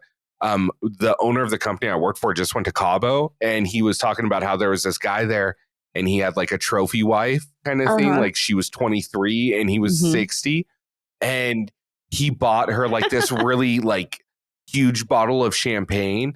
And they were like talking, and he goes like, and my boss asked the guy, he's like, how much was this? And he's like, I don't know. They said like 1 million pesos or something. And they did the conversion rate. It was like $26,000 for this bottle of champagne. Oh my God. And he like took a drink of it, and he was like, that was like an $800 drink. Yeah. Right, I was like, that is wild. So just I had to share this story since it played in. That's insane, man. The things people with money will do with their money. Mm-hmm. From what this guy told me, like if I had that kind of money, I'd probably do some stupid shit like that too. So anyways, besides the point, getting to the point is them coming back into the house. And this is what the whole show's titled on. And it's Big T's coming out party. Yep. I'm just going to say, I fucking love this. I love that Aesop dressed up like Anna Manuel did their makeup. They dressed up as drag queens. They let Big T like do their makeup. Yes. And I loved finding out later that them dressing up as drag queens was like at the request of Corey and Hughie. Like it was, like it was like a group thing, like a group effort where like it was just fucking amazing. I loved every single moment of this. It was great. And then once again, it wasn't just a party scene because we got like some house drama because someone said something stupid. They're playing the game. I forget what it's called. Most likely. Yeah. Yeah. And Hughie's like, most likely that they're going to cheat on their partner. Yeah. Well, first he's like, who's most likely to get voted in tomorrow? And nobody answers. And then he's like, okay, well, who's most likely to be cheating on their partner at home? Callum. Did you see Callum's face? They cut right to it. Yeah. Like, how did Michele not notice that? That all of a sudden cameras went right to her and him. And he was just like, how does she not? Yeah. We need to vote him in right now. Get him out. Get him out. Red alert. And then he reacts to it. He gets upset about it, to the point where Hughie has to be like, dude, I was just joking. Like, calm down. Yeah. Like, he had no idea.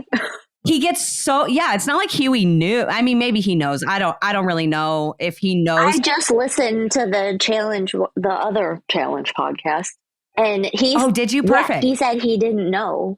He was like, we're all drinking, and he was like, nobody was asking the questions, and he's like, we're filming a TV show. I'm gonna spice it up. So he was like, starts asking what he does, and he said he truly had no idea that he didn't learn until after. Wow. See, and that's what's even worse about it is it's like somebody brings up cheating on your person at home and you're the only person who reacts to that situation. Yeah. And the girl that you're currently like fooling around with, literally sitting next to you, does like look, Michele, I love you and you're so pretty and you're so fun. And so, yeah, and you are smart, but how are you so blind to what is happening literally in your arms right now? Like what? Yeah. How did something not go off in your brain? Like why is he reacting so defensive to this right now? Like, and then we get the scene where Callum and Michele like walk off and they're like, hey, and she's like, can we talk or whatever? And I thought she was going to confront him in this moment. Nope. That's not what they did. They went to go talk about how much they like each other. What's that word? I'm vulnerable. Oh my God. Oh yeah, you're vulnerable because you almost fucking got caught, bro. Yeah. Look, and I don't feel bad for him one bit, and I'm hoping it happens because look, like you're known to be a fuck boy, and you're getting into your 30s, and you're still a fuck boy, bro. It's time to grow up. Yeah, like come on, man. And look, I get it. Like when you're 21, I totally get it. When you're 19, 20, 21, even up to like 25, I'm like, all right, cool. But at a certain point, it's like, you don't want to do this, man. Like and it's just not even because it's like immoral because you fuck whoever you want to fuck. But like just at least have empathy for your fellow person. Yeah. You'll find the right person that's like, okay, we can have an open relationship. While like, you're gone filming or whatever the situation is. Yeah. Someone's like, there's a lot of people out there and someone's going to find somebody that floats their boat one way or the other. Yep. Anyways, and once again, we get in this scene, and this is why I'm starting to like this season more and more, and I'm getting more impressed. And my hot take is by the time this is done, unless something like where they have to edit a person out, this season is probably going to be one of their better seasons since like War of the Worlds 2 era. Yeah. That's fair. I like that. Because we get this party scene and we get, you know, the Callum thing. Yeah, and then we get Moriah, Zara, and Ravyn talking about who they're going to put in. And like, and they're like, everybody's kind of cuddled up, like Moriah and James are cuddled up. And Ravyn's with Karen. Yeah. You know. But what I found interesting in this moment was, you know, they're all sitting around and they're talking about who they potentially want to vote into the elimination. Obviously, we forgot to mention this, but at the end of the daily, TJ specifically says it has to be a male elimination, which makes me feel like he's prepping them and setting them up for the mercenaries to come in. Obviously, they want an even number when they go into a situation like that. So because that's what they've prepped for with their mercenaries. They have a certain number of males. And anyway, what do you guys think about Zara immediately going on like a revenge tour, trying to get Corey thrown in? I think she's naive in this game to go that hard this early. Like, and I know I sound like a broken record for what I just said in the last episode about Corey trying to be so snaky real quick. And I like him because it's entertaining and snaky's good. Yeah. But don't be so open about it in front of the person you're trying to influence. Like, be a little bit more low key.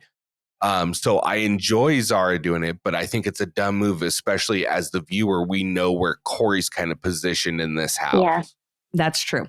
And that's kind of how I feel about it is I'm like, look, if let's say, for example, like Corey went out and he started throwing your name around and he actually got like a big group of people, like 6-7 people to actually say your name.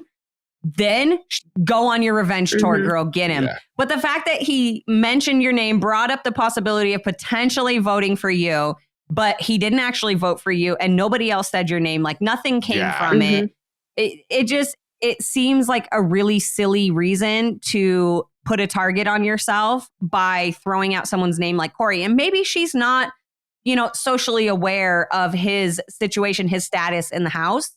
And that's completely possible. You know, I know she's a newer player, so maybe she doesn't understand how like loved Corey is by a lot of the people in the house. At least at this point, I know like right now there's a bunch of beef going on online, but at this point in the house, it's this not. point in the house, that stuff's not going on. So, well, so here's my thing that I'm finding interesting is as much as they're trying to push out this newer cast, right? Like they're trying to give us new faces of the show. In this episode, if it wasn't for that Corey Zara storyline, Banana's name gets mentioned more this episode than Zara has been the whole season. Yeah. Because right after this, we get into the next scene, which is Moriah and Moriah and James. I didn't mean to think about that. Laid up with each other, and then after they cuddle, and we don't know what happens, and I really don't care. It's their business. Yeah. But she goes straight over to who was it? I think Nurys, it is like. Yeah, it was Nurys. She went to cry to she went and she was crying to Nurys and talking about how she had felt guilty. Yeah. You know, and then obviously in between those two scenes, we got the scene where Olivia. Yeah, I'm sorry. Yeah, it's fine. We got the scene where Olivia is, you know, talking to Nurys and Rayvn about how she's not comfortable with Moriah's actions and choices right now because she was just hanging out with Bananas like 3 days before leaving for filming. Answered the phone when TJ called. Yeah. I don't know. I'm curious to see what you guys think about this. I have a pretty strong opinion on this, but I'm curious to see what you guys think as far as like whose side are you sitting on with this? Are you sitting with Olivia where like this was kind of not cool of Moriah to be doing? Or are you like sitting with Nurys where it's like, hey, they're not exclusive, so Moriah can do whatever the hell she wants? Go ahead, Katie. I'll let you take this one because mine's not going to be a good answer. I'm just going to be honest. I have a lot to say about this. I'm not even going to lie. Then I'm the perfect transition between you and Corrina on this. So yeah.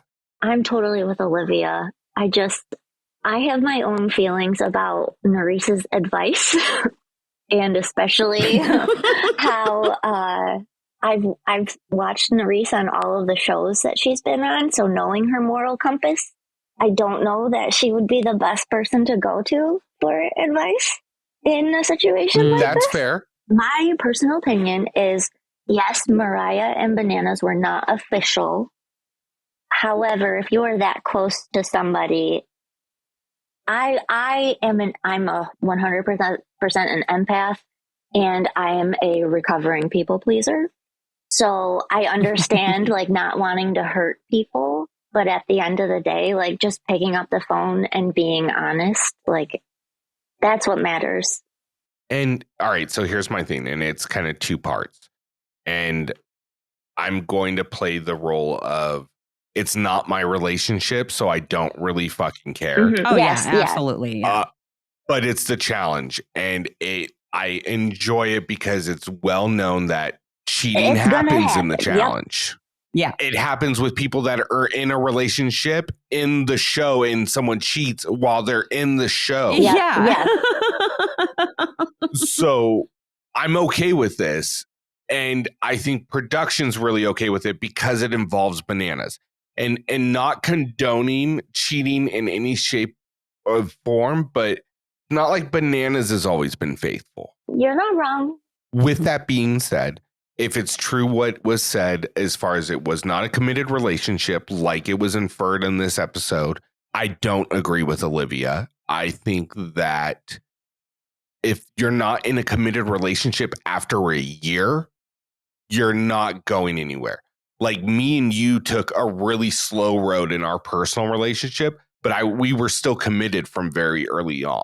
Yeah, about 3 months. 2-3 months we were committed. And I think that's a fair assessment of where the relationship's going after 90 days. Because then you got this is who you really are starts leaking out at that point. Yeah, you're getting comfy by then. Yeah. Yeah, like I broke the barrier and farted in front of you 60 to 90 days. So, I mean, and that's a big test. Yeah. So like if they're not in a committed relationship, then she's free to do what she wants. Here's where I sit with this. At first, when I was watching this happen and I was listening to Olivia and everything, I was like, I see where Olivia's coming from, but I don't necessarily know that I agree with her. And my mind frame was in the same spot as like Nurys's, where I was like, I don't believe her and Bananas are necessarily exclusive. And so I was kind of more on Nurys's side to start with. However, I quickly have flipped over to Olivia's side when Moriah came crying to Nurys about how she felt guilty. And if you feel guilty for something like that, there's something more, even if you haven't maybe necessarily been like, yes, we're exclusive, there is something there that if you're just casually dating people, you don't feel guilty for that. But if you have some sort of attachment to somebody, that's when that guilt comes from. So there is some sort of attachment between her and Bananas, which is why I feel that maybe she should have, instead of hooking up with James or whatever, cuddling him. I don't know if they actually hooked up. I don't really give a shit. But we saw them flirting and stuff an episode or two ago. Like she could have called Bananas and been like, look, I just want you to know that I have an attraction to this guy and I am going to move on it, but I wanted to let you know ahead of time. Like she had time to make a phone call like that, to make a move like that, and to do this kind of the right way, because there is some sort of feeling there for Bananas, because she ended up feeling guilty about what she did. So that's kind of where I'm sitting with this situation. Look, and it was, like you said, really obvious, because look, I don't want to say that like, you know, people have to be modest, because they don't. People can wear whatever they want. Oh, yeah. But the fact that you're laying in the bedroom with two other men, that is not someone that you've been seeing for a year in a fucking pretty much a G-string. Yeah. I think that says a lot about how she was approaching this situation. Like she knew what she wanted at that moment, you know, so make that phone call, you know, just make the phone call and just be like, and that's the thing. I don't know if maybe she did. Who knows? Yeah. I'm sure at some point there was a phone call made, because we know at some point Bananas and Moriah, they stopped following each other. There was all kinds of, you know, stuff online, whatever. So there was some sort of issue from it. you know, and like I said, at the end of the day, like, I don't think that she's doing anything wrong. I don't think that she's a bad person. Yes. I just think that the situation could have been handled a lot better. Just having empathy for other humans, like, not to get like real deep, but I feel like that's part of a big issue in the world we're living in right now is there's like, you don't have to care so much about other people's feelings that you're hurting yourself, but still, like, have a little bit of compassion for somebody else and like what you're doing. And if you know it's going to hurt them. Exactly. I also want to categorize the fact that we're having this conversation, and I believe I caught your age earlier, but we're all in our 30s. Am I correct in that? Yeah. Okay. And she's I think like 20, what, like 4? Yeah, she's just a baby. There's a huge difference between 26 and 31. Like, my life drastically changed in those years, and I try to give people grace in that. And I agree. And I made some poor mistakes in my in my early too,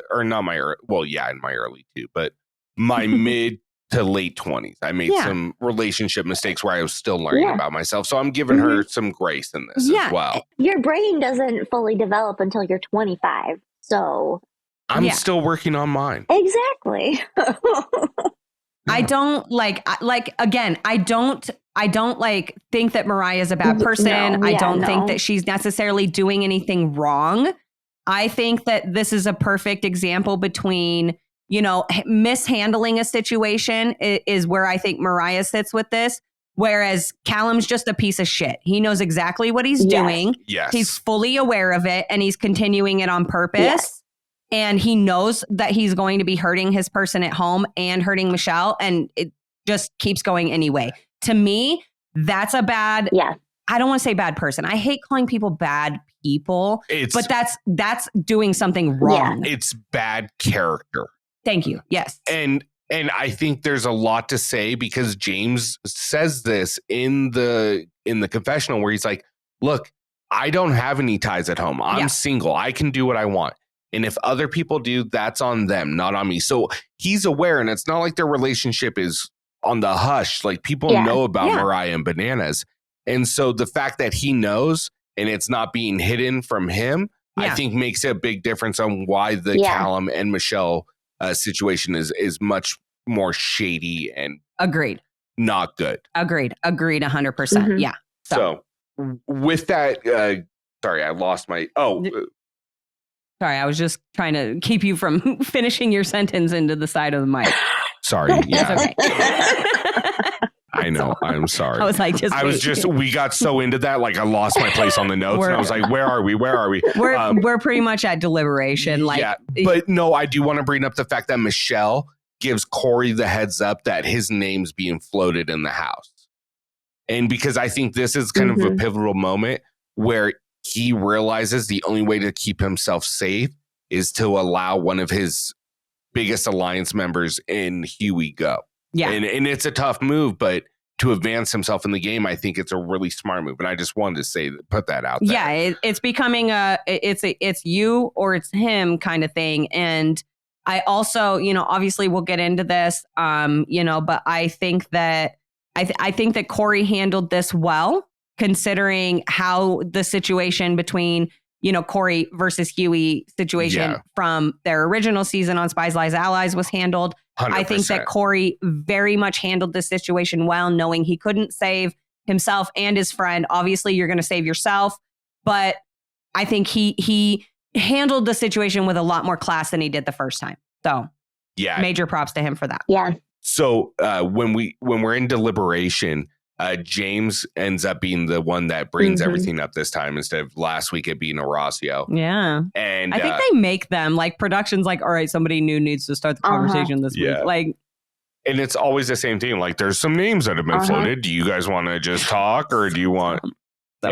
So Corey goes first and he kind of acknowledges the fact that after James says him and Hughie are the ones being considered.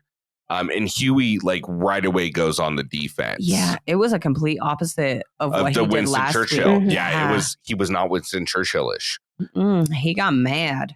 But it's hard to pull that, in multiple weeks. You know what I mean? Oh, yeah, for sure. And major shout out, like major props to Olivia, because I think she saw Hughie starting to blow up. And obviously we've seen their friendship like forming and evolving this season. So nice. She fucking put that shit to a stop. She was like, nope, I'm not going to let you pull a Jessica or a Chauncey in this bitch. We're shutting this down. Shut up, Hughie. Yes. So major props to Olivia for having Hughie's back and making sure that like her friend didn't completely ruin his image at that deliberation speech. 100%. And you know what? This is the only reason I'm bringing it up is because I think it's my line of the night, is Kieran talks about how they should go around in a circle and explain why they should all be there.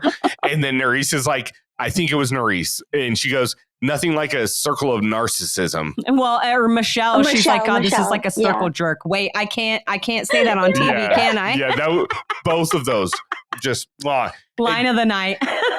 And they all said the same thing. I'm a good competitor. I'm loyal and honest, and I'm straightforward, and I bring a lot to the table. It's like the coach speech that you get every Sunday after a team loses the game. You know what I mean?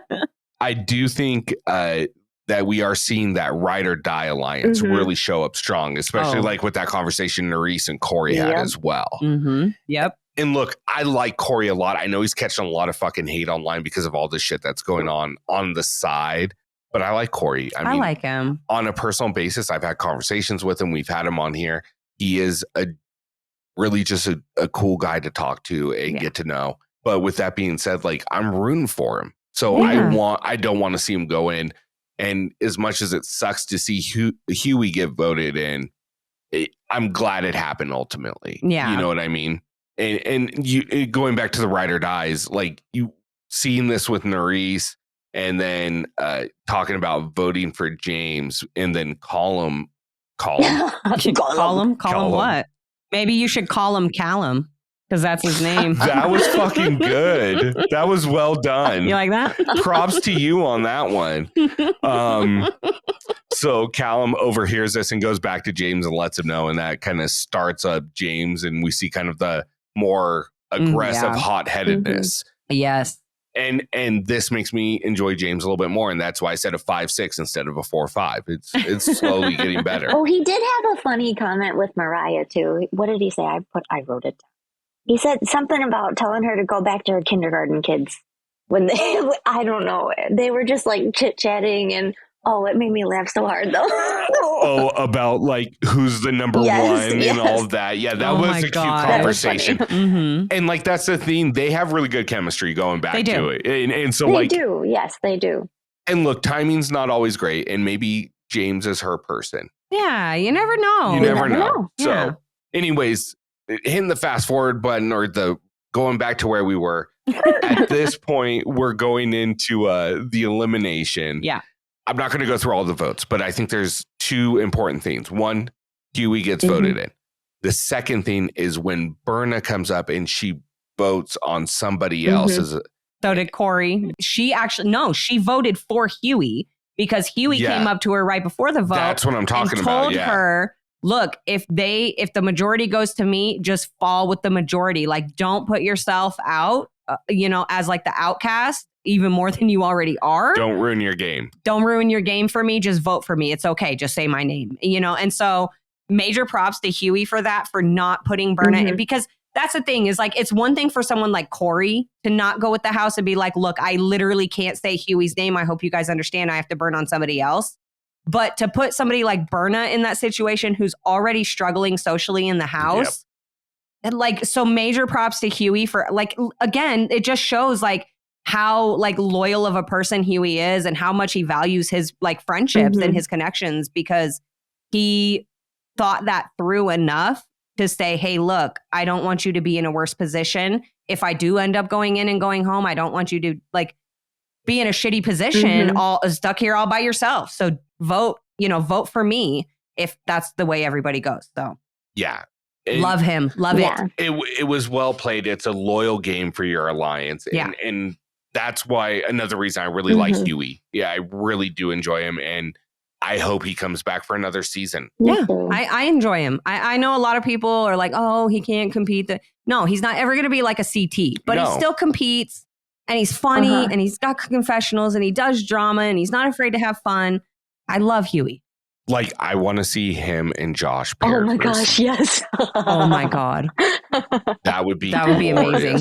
Anyway, so Hughie gets called down. He decides to call Kyland down to go against him. Why did he call out Kyland? Who's he going to call out? He's not going to call out Manuel. He's not going to call out James or Kieran. I guess he just didn't have any choices really because he's friends with everybody. I mean, I don't think he calls out Callum. And it wasn't a physical, like head-to-head thing. But I still think Kyland's the wrong choice. I think if you're going to pull from like the Americans, I don't know, maybe not Jay. Maybe it is the best choice. But the thing is that game's a Big Brother game. That's exactly what I thought. I was like, that's a Big Brother game, dude. Yeah. And Hughie knows that. He's from Big Brother. And so is Kyland. Yeah. And that's why, like, I think it was just a poor choice to call out Kyland. But I like Kyland. So I see him in a positive light that he's really, really good without having a lot of tape on him thus far. But he proves it here. He beats Hughie. It's relatively close when they're rolling the balls over into a milk crate. It's really close. Like Hughie's on his ass the whole time, so much so that not only does Kyland give him props after for doing so well and staying so close, but so does TJ. Like, so major props to Hughie, man. I think if he wasn't doing the, like, know how when they first started, he just pushed the ball and wait for it. I really wonder if he had, like, booked it, how close they would have been, because it was already close. Yeah. That is a really good point. And, you know, it might have gone in a totally different direction in that place. Because here's the thing, like you guys both said, Hughie's not CT, he's not Jordan. But that's not to say he's not competitive and doesn't have a role in this game. Yeah. You know what I mean? Well, I mean, shoot, like I said, as soon as the elimination was over, like Kyland went over, gave him a big hug. Like, this dude literally just called you down to elimination and tried to send you home. But Kyland takes it upon himself to go give him a hug. And then he starts yelling at the cast and he's like, don't ever underestimate this guy. Like, you know, he's way stronger and way more competitive than you guys give him credit for. Like, calling everybody's ass out. And I was like, hell yeah, Kyland. Like, I love that because so many people could have just been super salty and sour towards Hughie for calling me down here, making me get sweaty for no reason, you know. But Kyland showed that sportsmanship. He showed that, you know, that appreciation for his fellow competitor. And that's one of the things that I fucking love about Kyland. Well, I like it now. He learned his lesson. Yes. Okay. Let's not pretend that Kyland's always been graceful. No. He's graceful in winning, but he might not be graceful in defeat from what we've seen. Very true. That is a very good point, and we will see how that goes. But this was a win. So, you know. I give Kyland a lot of grace because he does process information differently because he's neurodivergent. Right. And you know, so he reacts to social interactions very differently than I would see it. So I want to give him a lot of grace. And I think I also believe that Kyland is a smart enough guy that he has grown immensely from when that interaction happened. Yes. So I'm just putting that out there. I just wanted to kind of make a poorly timed joke. I agree. Thank you. With that being said, that pretty much wraps up the episode. And from what we're getting, might be wrapping up the control portion of this season. I know. Do you think we start chaos at the beginning of next episode or the end of next episode? I'm going with the end of next episode. I think we are going to see another, like, I'm honestly, when do you guys think they go to the individual that we saw clipped in the season premiere? Do you think it's in the chaos portion or you think it's in the... I think it's the end. The third level. I think it's the end. The third level? Yeah. I don't remember what Conquest. it's called. Conquest. That's what it is. I think it's Conquest because you're gaining team, mercenaries, Conquest. Okay. Yeah. Individual. Okay. And I think if I remember right, the way they showed some of the dailies where there was still enough people there for them to be in the second stage and not at endgame, it looked like they were in two different teams, an orange team and a blue team. Like when they were doing that ball swinging thing. Because that's what I was going to say. something is just telling me that like we're gonna have a regular intro. Yeah. We're gonna get to the daily, and TJ's gonna flip the script on them on the format. So maybe that's where we get the two teams. They do the daily, and then we get to the elimination, and that's where like probably CT comes out because he'll probably be the first one and comes out with his little thing, his little pow. So there was a clip that I saw of someone else on Hulu while I was watching with my commercials. So in my opinion, I think it would be a mistake to bring CT out, but you still want to bring someone out that is very like Brad maybe or Jordan. I don't want to spoil it for you, but it was Jordan that I saw. Okay, yeah, I was going to say Jordan or like Laurel. Oh, okay. Because I feel like they're going to save Cara and CT for the end. So here's my other question then. Are we going to double eliminations, male and female, on each episode? Because we have way too many mercenaries, unless we're going to have like 8 to 10 episodes for this level 2 of chaos. That puts us at 14 episodes. And depending on, so how many people, we've lost 4 people. That's 14. That leaves us with 10 more. And that would leave us with maybe going to the final because it's individual and you might have an odd number. Let's say they go with 5 or 6 people to the final. No, that puts us right around like 20, 22 episodes. I think that plays right. I don't think so. You think it's single elimination? I think it's single elimination, but I think they're going to have to get to a point after Conquest where it's going to be. I don't think they go 2 women, 2 men. I just get this feeling that we're going to get like a 3-2. Like 3 women, 2 men, yeah, or vice versa. Or yeah, exactly. That's my hot take on it. That's fair. Maybe we just get more double episodes. I think we're that's possible too. My real prediction is that we get a cliffhanger next episode. That we get through 100%. The daily, and right as we get to the elimination, they announce Jordan. Yep. Cliffhanger. Oh, 100% to be continued. Yeah, because they need to drum it up. Yeah. With that being said, we need to start wrapping it up. So I want to get to our MVPs for this episode. Do you want to go first or do you want me to go first this time? You can go first. So you know what? As much as I want to give them like an MVP for the elimination and give it to Kyland because he did really well, I'm actually going to give it to Ed on this one again because him going back for Nurys, the Baywatch, it just played so well and it made the daily so fucking entertaining. So that's my male MVP.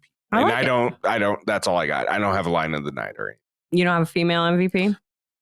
I mean, no, you know what? No, I'm sorry. Scratch all that. Big T.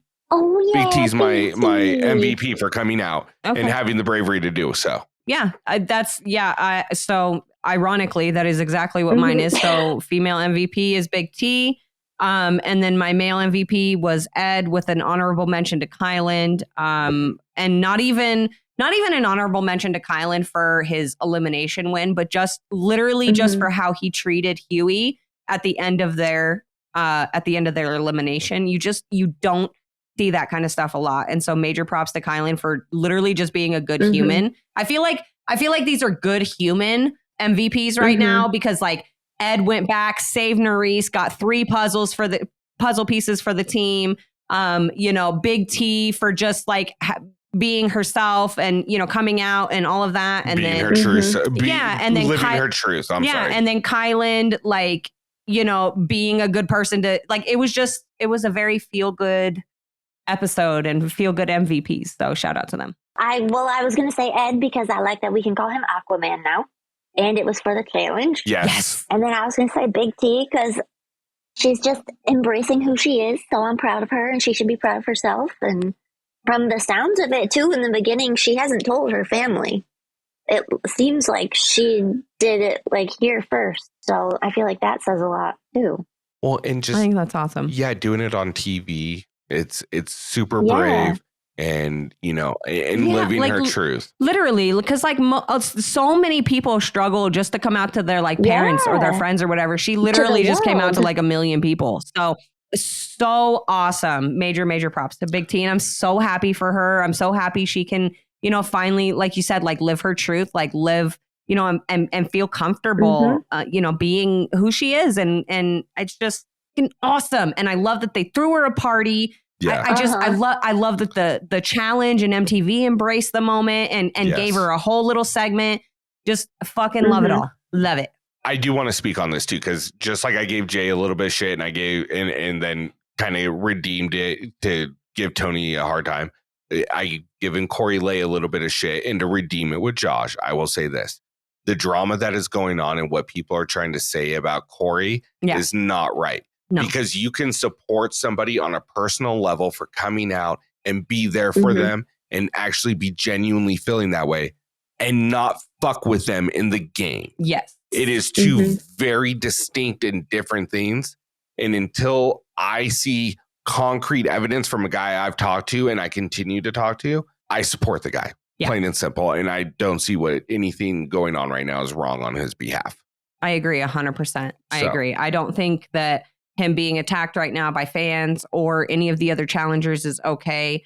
I think that it is completely reasonable for him to support her in a personal moment but not necessarily want to work with her in the game. Yeah. You know, and to make the moves that he needs to make in the move or making the moves that he needs to make in the game. It's been a late night, guys. It's late. It's literally like it's midnight here on the West Coast, which means it is 3 a.m. for Miss Katie.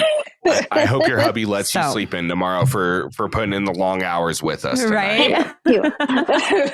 He's like, he has no choice. He might not know it yet, but he's going to do it. Like, I preemptive let Corrina know. I was like, you get to sleep in tomorrow. Don't worry. I'll get up early.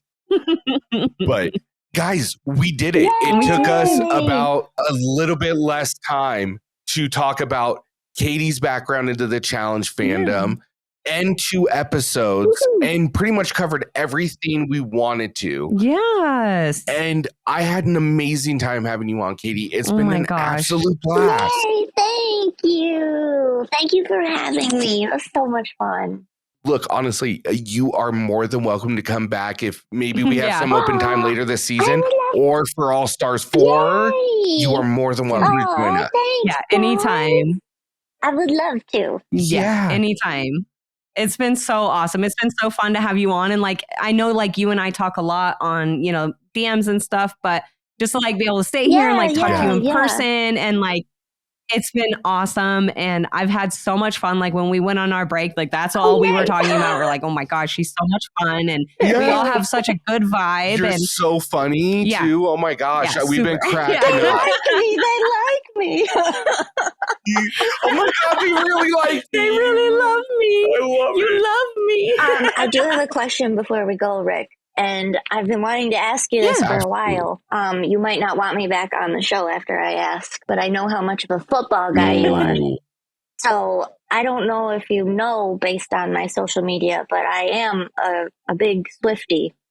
So I was just wondering your thoughts on how you feel about Taylor putting Travis on the map.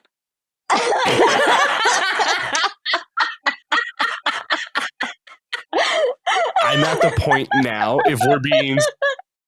First of all, that was well played. Very well played. I'm totally just kidding. I had to.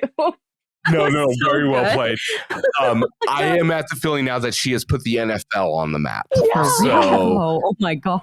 Like, from everything that I've heard about viewership and jersey sales and all this, I don't blame them for putting her on camera every second they get. Every chance they can. Yeah.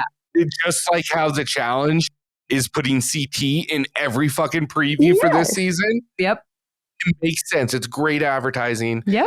And thank you, Taylor Swift, because I love the NFL. So I hope she dates someone from the Falcons and they start winning. Oh my God. Or Kelsey gets traded to the Falcons. One of the two. I was gonna say, apparently they're already talking about kids and all kinds of stuff. So I don't know if I'd be wishing for that. I'd be just hoping maybe he gets pulled to the Falcons. I didn't know that they had been seeing each other that long, or maybe they just know. I'm sure we're just finding out. But. Yeah, I'm sure. Oh, you guys, we have to do a different podcast for this because I can talk to you about this forever. So if you need to know anything, you know who to get hold of. We can give you some hot tips on how to start up the Taylor Swift Fandom Podcast. Right. Really quick. Like Spotify for podcasters? Oh, Yeah, absolutely. I've got a whole ad about it, in fact. One thing we forgot to talk about, and I feel really bad about it because I wanted to do it on the top of the episode, but we didn't talk about your business at all. Could you tell us a little bit about it? If I have to. I'm a hairstylist. I specialize in hand-tied extensions. I'm not taking new clients right now, but I am a small woman-owned business, and I work from the ground up, and here we are. That's so awesome. I love that. You guys, seriously, we're going to have it all linked below. Go follow her page. I know she said she's not taking new clients right now, but that doesn't mean that she's never going to take new clients. So, go follow the page, go check it out, go show Katie some love. And even if you're not going to be a patron of her services, at least show some love, give her a like and a follow and maybe a share. Yeah, It never hurts.